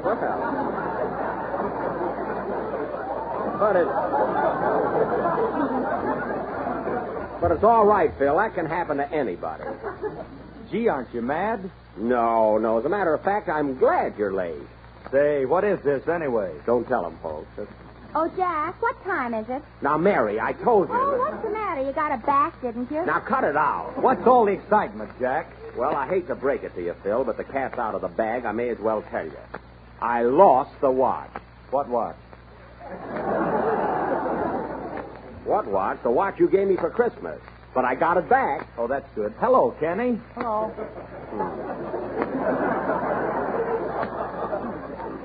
And after the way I worried. Oh, well, on with the show. And now, ladies and gentlemen, for our dramatic offering tonight, our pièce de resistance, we will attempt to solve the baffling mystery which we began last week entitled Death at Midnight. Once again, I will be Captain O'Benny, as fearless a bloodhound as ever sniffed a clue. Phil Harris will be my assistant sniffer. And Mary Livingston will be Mrs. Croxmere, who was suspected of murdering her husband, played by Kenny Baker. You bore me, Blue Coat. Watch out or I'll drill you. I'm practicing my part, folks. I see. Kenny, why are you laying down on the floor? I'm practicing my part, too. Well, don't get stepped on. I won't. I got a red lantern on my chest. Episode of Death at Midnight will go on immediately after the next number. Play, Phil, and if any of the boys make a false move, I'll shoot. I'm practicing, too, folks.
Dardanella, I think, played by Phil Harris and his orchestra.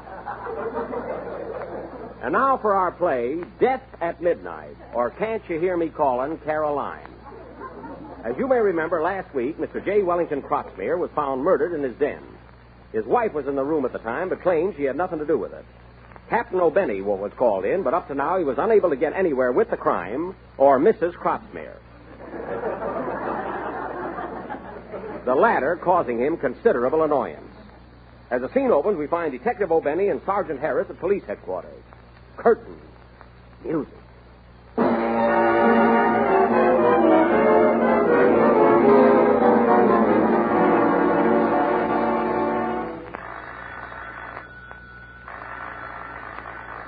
Is that the phone, Cap? It ain't the good humor, man. I'll answer it. Hello? Police headquarters. Captain O'Benny speaking. Help! Help! Come over at once. I'm going to be murdered. Get away from that phone or I'll let you have it. All right, goodbye.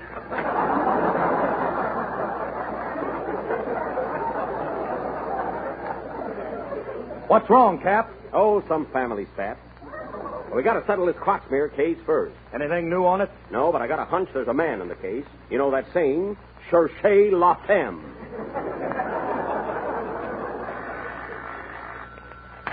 Hello, police headquarters.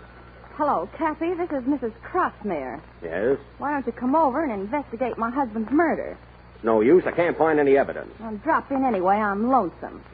Okay. Do you like tea? Yes. Well, have a cup and come over.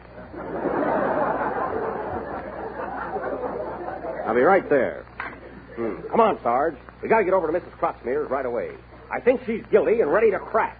Where's my gun? In your coat. Where's my handcuffs? In your vest. Where am I? In your pants. Fine. And we're all set. Let's go.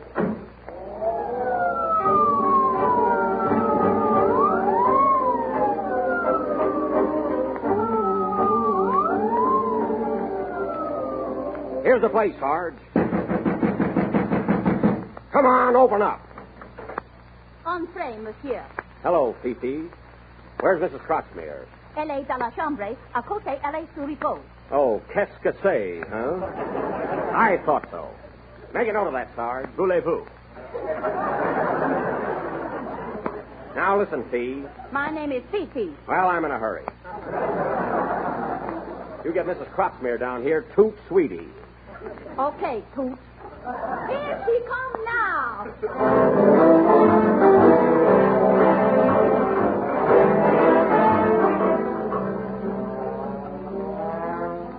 Good evening, gents. What's all the commotion? Oh, hello, Mrs. Croxmere. I'm here to find out who killed your husband. Oh, let's not talk shop, Skippy. Come over here on the sofa and sit down. None of that, Mrs. Croxmere. None of that. I represent the long arm of the law. Well, put it around me and relax. I haven't got time for that. I have.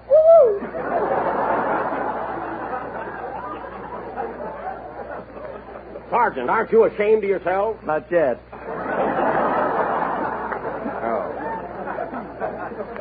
Now, listen, Mrs. Croxmere. Your husband was murdered, and as long as you won't talk, you were the only one at the room at the time. There's only one way to solve this. We'll reenact the crime. You mean I'll have to shoot him again? Quiet. I'll find out my own way. Go get your gas. I got my gas. What? I got my gas. Good. Then let's stop getting. Let's get going. I'll be Mr. Croxmere, and you stand over there and fire at me. But, Cap, she's liable to kill you. Don't worry. Go ahead and shoot, Mrs. Croxmere. I got my bulletproof vest on. Okay. Out! Doggone, I forgot the button. Make a note of that, Sarge. 1, 2, button your vest. Now I'm going to get to the bottom of this, Mrs. Croxmere. You murdered your husband, you might as well admit it. I told you I bumped him off. Don't evade the question. Come clean now. All right, then, I didn't do it. That's a lie!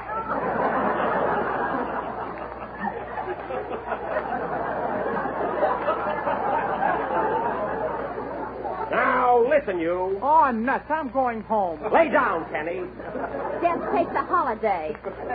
Come on, sister. No wisecrack. Hey, Sarge. Yeah, Cap. Let's give her one more chance to confess. If she don't do it this time, we'll give her the 3rd degree. Look out, Cap, look out! What was that? Someone threw the butler through the window. The butler? Yeah, and there's a note in his hand. Note? What does it say? It says that Jell-O is the finest tasting gelatin dessert in the world, and every day millions of people eat it. Hang on to that message. It must be a code. Do you know anything about this, Mr. Crutchmere? What are you torturing me for, Cap? I told you I killed him, didn't I?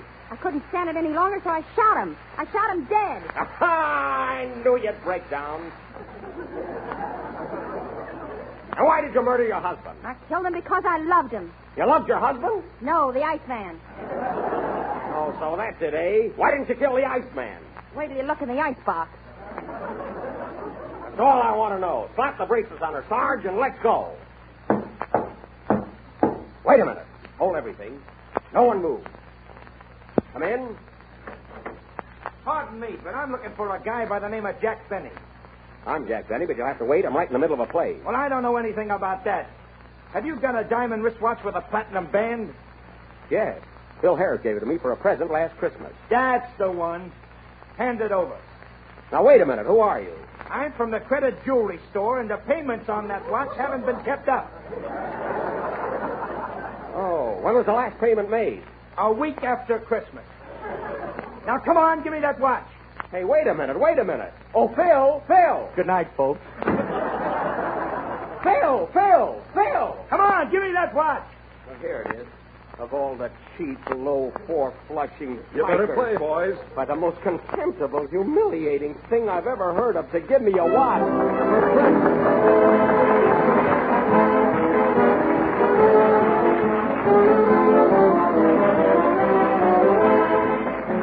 There's one dessert that always gets a grand reception. Just listen to this. It's ice cream, the creamy, luscious kind made with Jell-O ice cream powder. Ice cream made this modern way is rich and mellow, and you make it more quickly, more easily, and much more economically. For with Jell-O ice cream powder, you actually use less cream and get more ice cream. And you make it right in the freezing trays of your refrigerator. Or you can use an ordinary hand freezer and get the same marvelous results.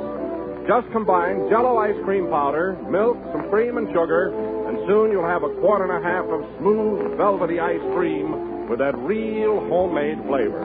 One package of Jell-O ice cream powder makes a quart and a half of ice cream, twice as much as most other such products you can buy. Jell-O ice cream powder comes in 5 flavors: rich chocolate, vanilla, strawberry, lemon, and maple. There is unflavored, too, so that you can make ice cream in any other flavor you want. Ask your grocer tomorrow for several packages of Jell-O ice cream powder.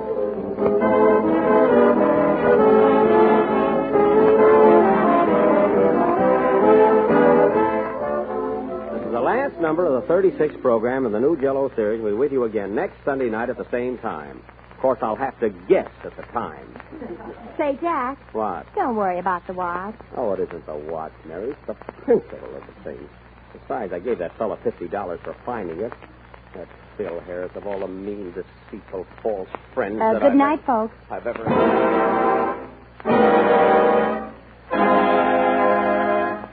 K-E-L-L-O.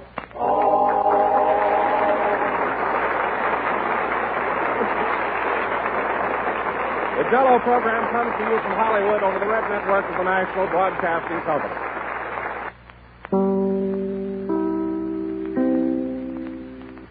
K-E-L-L-O. The Jell-O program starring Jack Benny with Mary Livingston and Phil Harris and his orchestra. The orchestra opens the program with Fine and Dandy.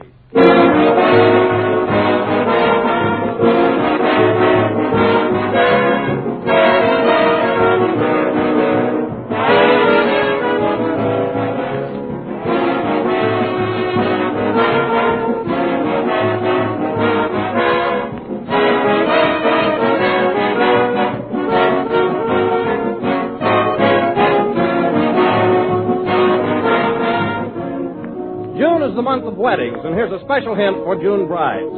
In planning your first menus, have Jell-O often for dessert. For all men, like everybody else, enjoy Jell-O's extra-rich fruit flavor. You can serve Jell-O in hundreds of different ways, in salads as well as desserts. And on each package, you'll find one or more helpful new Jell-O recipes. And here's another grand thing about Jell-O. It's so easy to make. Why, it takes no time at all to turn out a dessert that looks as if you'd worked hours over it. Remember that Jell-O is a great help in making your menus deliciously different. And always keep a supply of Jell-O on hand. But when you order Jell-O, be sure you get the real thing. Genuine Jell-O. Look for the big red letters on the box. They spell Jell-O.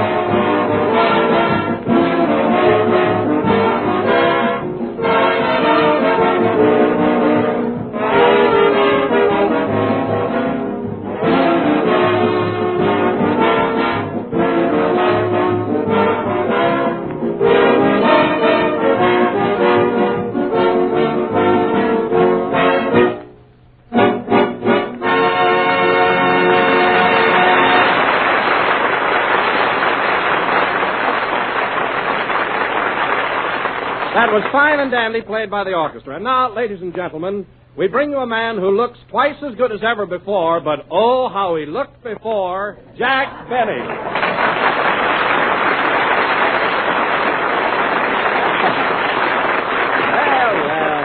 Yes, sir. Hello again. This is Jack Benny talking, and thanks, Don. Thanks very much for the compliment, if it was. Well, Jack, I couldn't help observing how rapidly you've improved since your illness. Really, it's amazing. Oh, there's nothing unusual about it, Don. We Bennies are a sturdy family. You know, very unlollipoppy.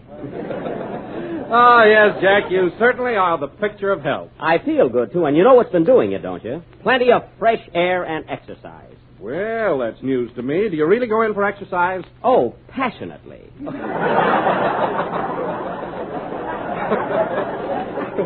Why, I'm on my third rowing machine.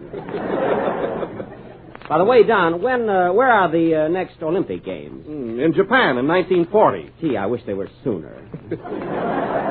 You know, Jack, I had no idea you were such an athlete. Oh, yes. Well, tell me, Jack, just what is your formula in the pursuit of muscular stimulation?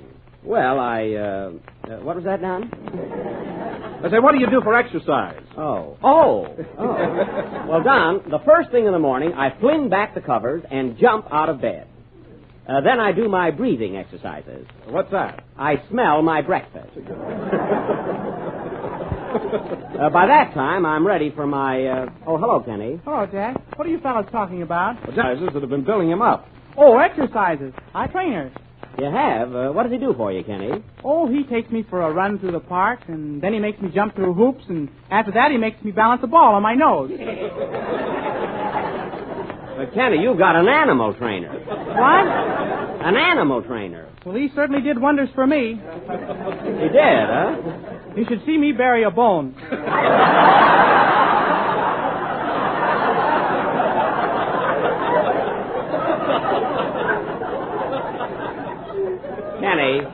Kenny, you're positively silly. Oh, yeah? Well, I've got a smart brother, and he's starving to death. Oh. Well, I surrender. Oh, say, Don, what's the matter with Phil? He's standing over there by himself. Why doesn't he join us? Well, you know, Jack, he's probably embarrassed about that wristwatch incident last week. Oh, well, he should be, giving me a watch for Christmas present and not keeping up the payments. Oh, you should worry. Yeah, say, what's a watch to me? I can always call up Central, find out what time it is. Sure. Of course, I'll look funny walking around with a telephone on my wrist. Build a booth around it and nobody will see it. That's right. And I can hang a phone book on my ear. Imagine me walking around with my stomach full of nickels. Well, if I were you, Jack, I wouldn't be angry at Phil. He didn't mean it. Oh, I'm not mad at him, Don. I love Phil. But it's the principle of the thing. After all, you know, I've done a lot for that rat. Well, take it from me, Jack. He feels pretty bad about it. Bad enough to buy me a new watch? No. Oh, hello, Phil. Hello. I didn't see you in back of that fist. How are you? I'm all right, and I want to tell you, Jack, I'm sorry about that watch. Oh, forget about it, Phil. You know the old saying, easy come, you can't keep it. You know? Yes, sir. Hello, Jack. Hello, Don. Hello, Phil. Hello, Kenny. Hello, Mary. Hello, Mary. Hello, Mary. Hello, Joe. Joe? Who's Joe? My uncle. He's listening in. Oh.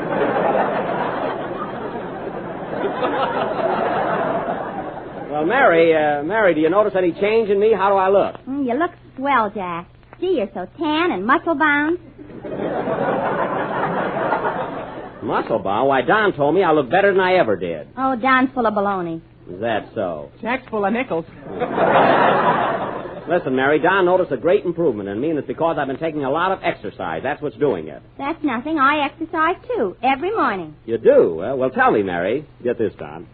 Tell me, Mary, what is your formula in the pursuit of muscular stimulation? Do you want a specific retort, or shall I generalize? Toy with that, big boy. Isn't she clever tonight? I'd give my annuity for a snappy answer.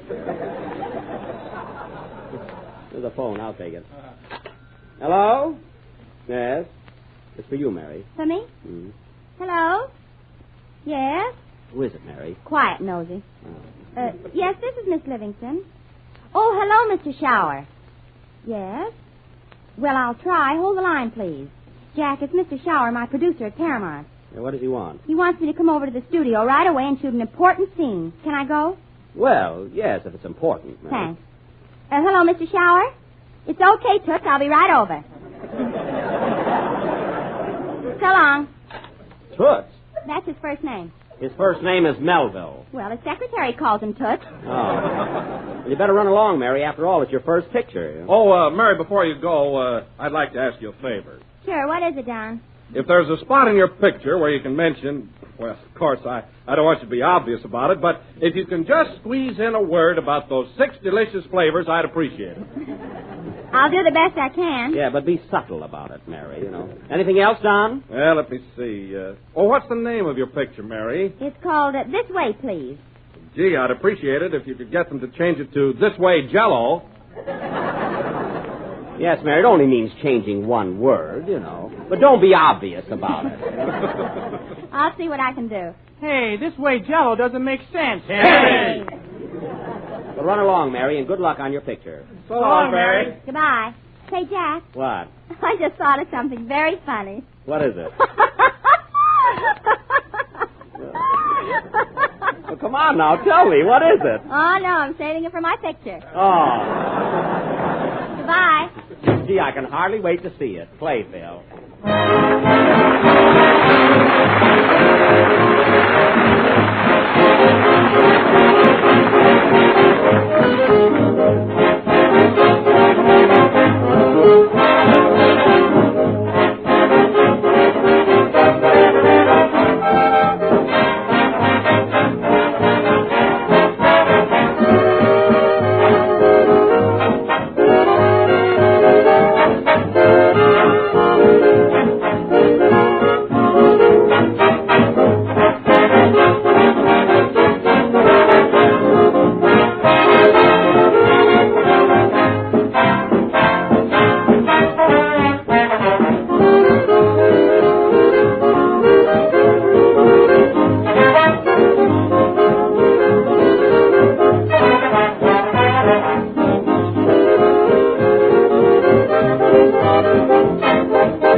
From Shall We Dance, played by our rollicking rhythm rascals and directed by that eminent American maestro, Mr. Phil I.G. Harris. Thanks, Jack, but what's the IG for? Indian giver. Wow! I certainly sprung the trap that time. You should have been in it. Hey. I thought you went to Paramount. I came back for that joke. Goodbye.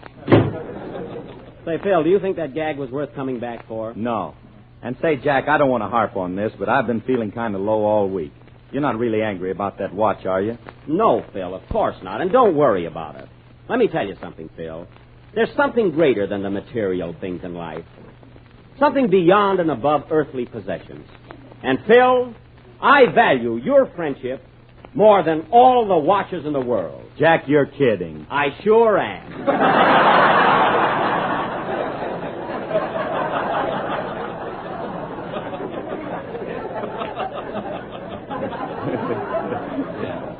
Well, to show you my heart's in the right place, I'll buy you a present next week that'll make up for everything. Yeah, well, get me something I can nail down. Or at least something I can eat. All right, I'll get you a plunk steak. That's plank. No, it's plunk. I'm going to hit you over the head with it. Fine friend. Phil, you're the kind of a guy who could split up Damon and Pythias. Are they still running around together? I don't know. I missed Winchell's broadcast. I wish somebody would knock on the door or something. What a coincidence. Come in. Well. Hiya, Buck.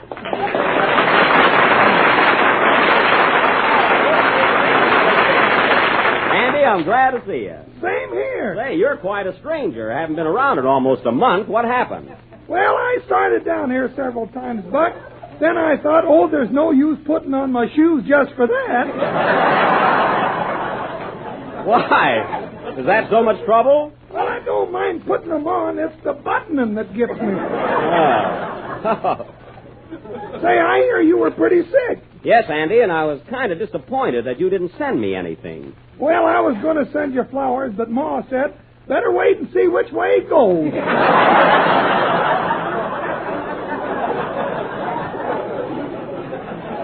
Well, I feel all right now. You know, I've been exercising. You ought to try it.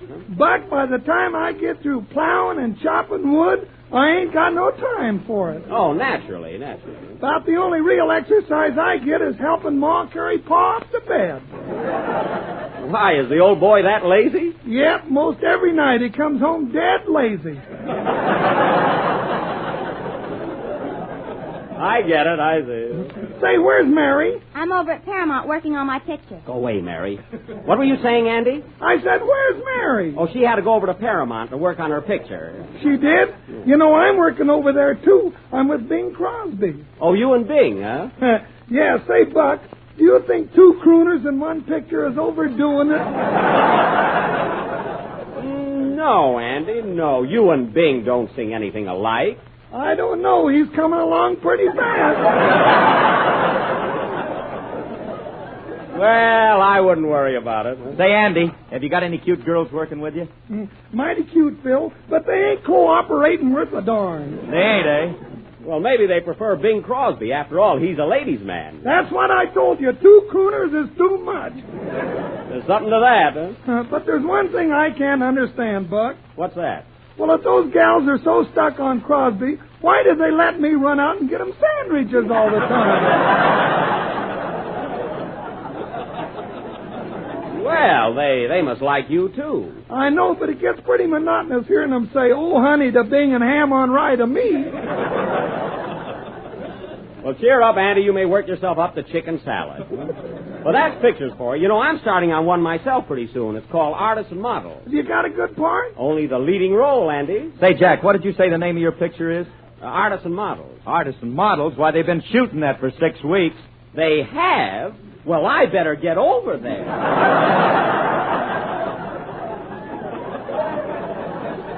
Immediately. Yeah, if you want to get in it. Say, maybe I better call them up and see about it. What's the number of Paramount, Andy? Have they got a telephone? Why, certainly. Shucks, and I've been sending carrier pigeons. Give me that phone. Operator, get me the Paramount Studio, Hollywood. I bet they're trying to put something over on me. You know, Andy, I had a hunch that... Hello? I want to speak to Mr. Gensler, please. Yeah. You know, Andy, I had a hunch... Hello, Mr. Gensler? This is Jack Benny. Yeah. Say, what about my picture, Artists and Models? Oh, all right. Then what about artists and models?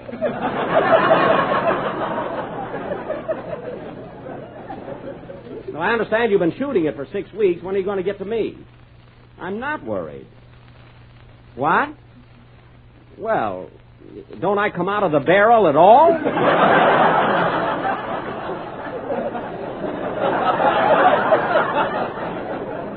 Oh, at the finish. I see. Oh, well, all right, Mr. Gensler. Goodbye. What'd he say, Buck? Well, he said he's saving me for the climax of the picture. The important part is right at the end, you know. That's why they have the finale there. That's a great idea, Jack. They need a fella like you. Yeah, that's what he said. No matter how good the picture is, you've got the personality, ability, and magnetism to give it that terrific final punch. You can put it over with a bang. Phil, you're kidding. I sure am.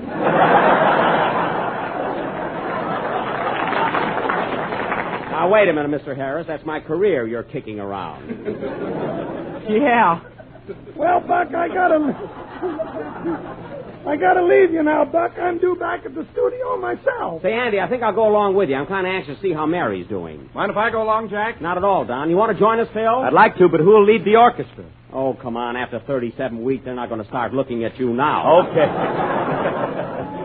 Can I come along too, Jack? No, Kenny. You stay here and do your song. You can join us later. Come on, fellas. So long, Kenny. Oh, gosh, they all left. Oh, well. What are you going to sing tonight, Kenny? I'm going to sing I Know Now from the Singing Marine. Attaboy, sing, Kenny.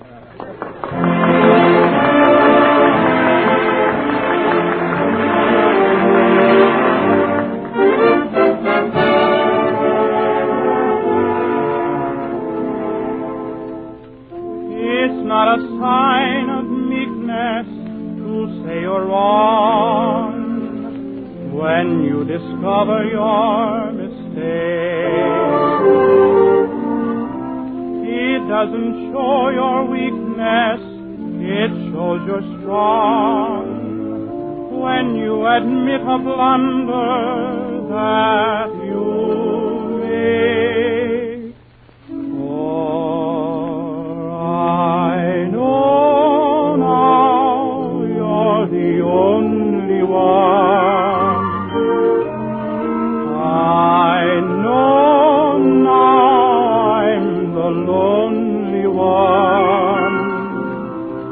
I had to learn how heart can yearn, how tears can burn with no one to turn to. I know now that I can't forget. I can't, for I don't know how. I guess I never knew how I needed you. But, sweetheart, I know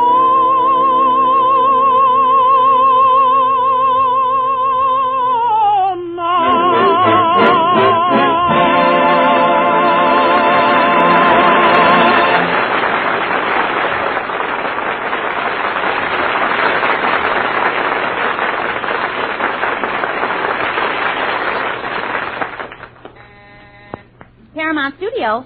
Casting office. One moment, please. Paramount Studio. Fred McMurray? I'm sorry, lady. Mr. McMurray can't see you. Well, don't get mad. He can't see me either. Well, fellas, here we are. Yeah, I wish I didn't have to work today. Are you sure we can get in the studio all right, Jack? Of course we can. I'm not under a contract here for nothing. Don't tell me you get paid. Now, what do you think? That'll keep you quiet. Paramount Studio. Just a moment, please. You're wanted on the set, Mr. Devine. Thanks. Get me a ham sandwich first. Okay, see you later, Buck. So long, Andy. Well, here's the information desk. I'll find out where Mary is. Oh, young man. Yes, sir? I'm Jack Benny. Could you tell me where This Way, Please is shooting? I could, but what have you ever done for me?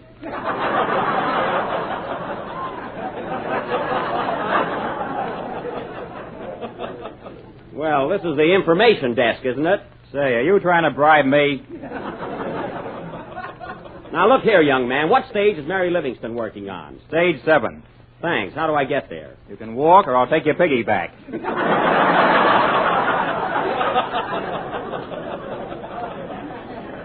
Oh, come on, fellas. We'll find it ourselves.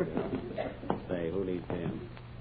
Wasn't he a fresh guy? Hey, Jack! Jack! Jack, here comes Kenny. Well, you certainly made it fast. How'd your song go over, Kenny? You know me, Stuffed Baker. Well, take a hold of Don's hand. We're on our way over to Mary's. Hey, this is quite a studio, isn't it, Don? It sure is. I'll bet you know all the big movie stars here, don't you, Jack? Most of them, Kenny. After all, I work here. You know, fellas, I'm certainly anxious to see how... Hey, Jack. Here comes Marlene Dietrich. Where? Oh, yes. Hello, Marlene.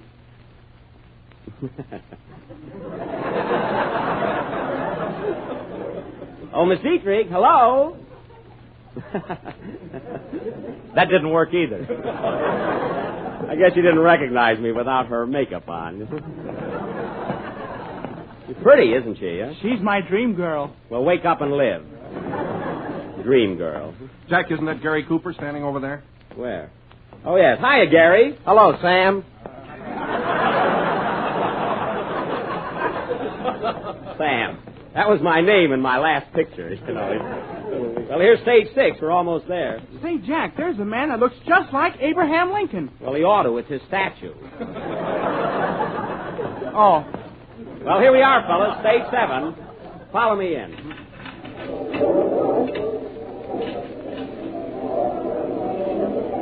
Quiet! Quiet on the set!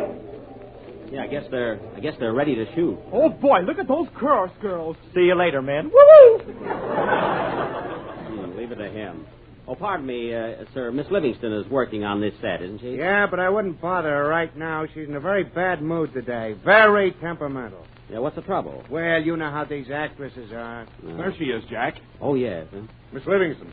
Miss Livingston. Yes, Mr. Florey. That's Mary's director.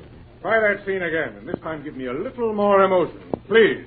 Oh, all right, but I'm not a machine, you know. Just take it easy. Now, quiet, everybody. Quiet! Quiet! Quiet! Who, me? Kenny. All right, Miss Livingston, make this a good one. Camera up. We're turning. Action!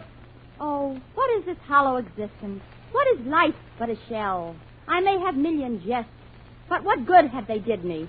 Done me. Oh, darn it. Quiet!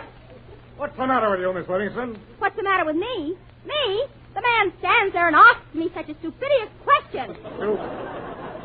Stupendous? Pictures. Cinema. It's all too revolting. Gee, I never saw Mary act like that before. Quiet once more, Miss Livingston. No, I can't. I really can't. Mary?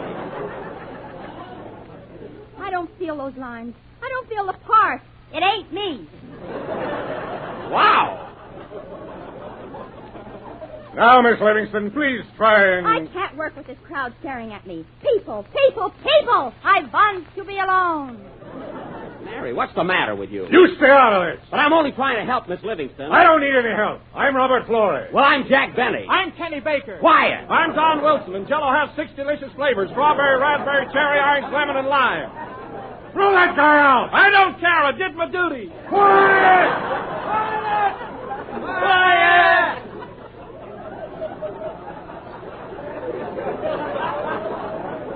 What are you doing tonight, babe? Nothing filthy. Quiet! Now, Miss Livingston, please control yourself, and let's try that scene again. All right, but this is the last time. Now, Mary, get in there and show them what you can do. Put everything into it. Oh, shut up. Come on now, this time we're going to get it. Ready? Camera up! We're turning. Action! Go ahead, Miss Livingston. Oh, what is this hollow existence? Oh, what is this hollow existence? What is life but a shell? I may have million jests, but what good has it done me? Money! That can't buy happiness. Hey, Bert! Quiet, Andy. I crave affection. I'm hungry for love. I'm starving. I tell you, starving. Here I go again for sandwiches. Make mine salami. Oh, what is this hollow existence? Cut!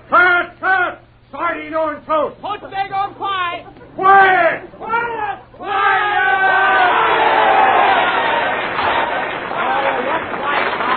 Full speed, Sandy.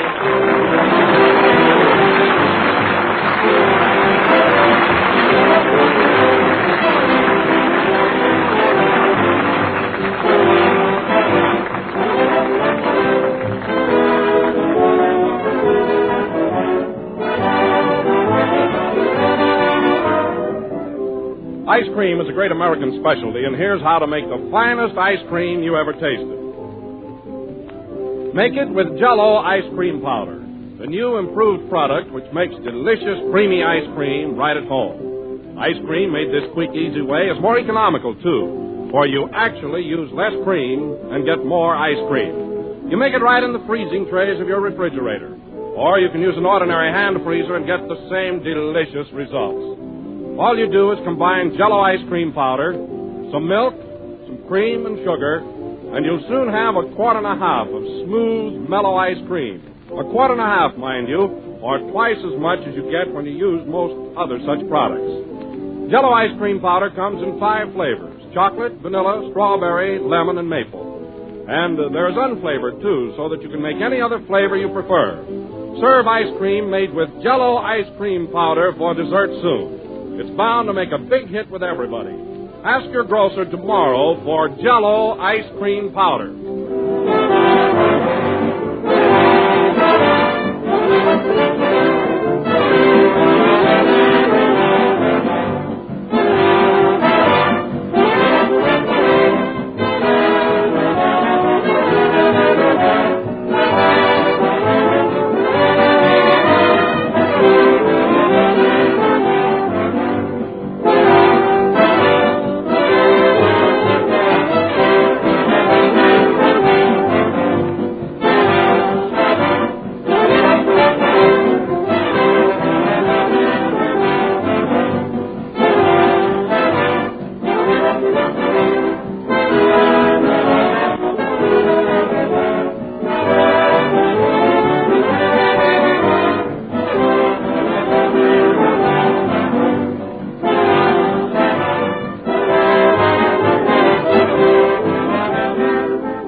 Program in the new Jell-O series. We're with you again next Sunday night at the same time. Say, Mary, I'm surprised at you. When I make pictures, I'm not so temperamental. Neither am I. This was your idea. Say, Jack, were we really at Paramount tonight? No, Kenny, the whole thing was only an illusion. Then I might as well tear up this phone number. Yes, Phil. Shucks, do I have to tear up these sandwiches, too? Quiet! Quiet! Quiet! Good night, folks.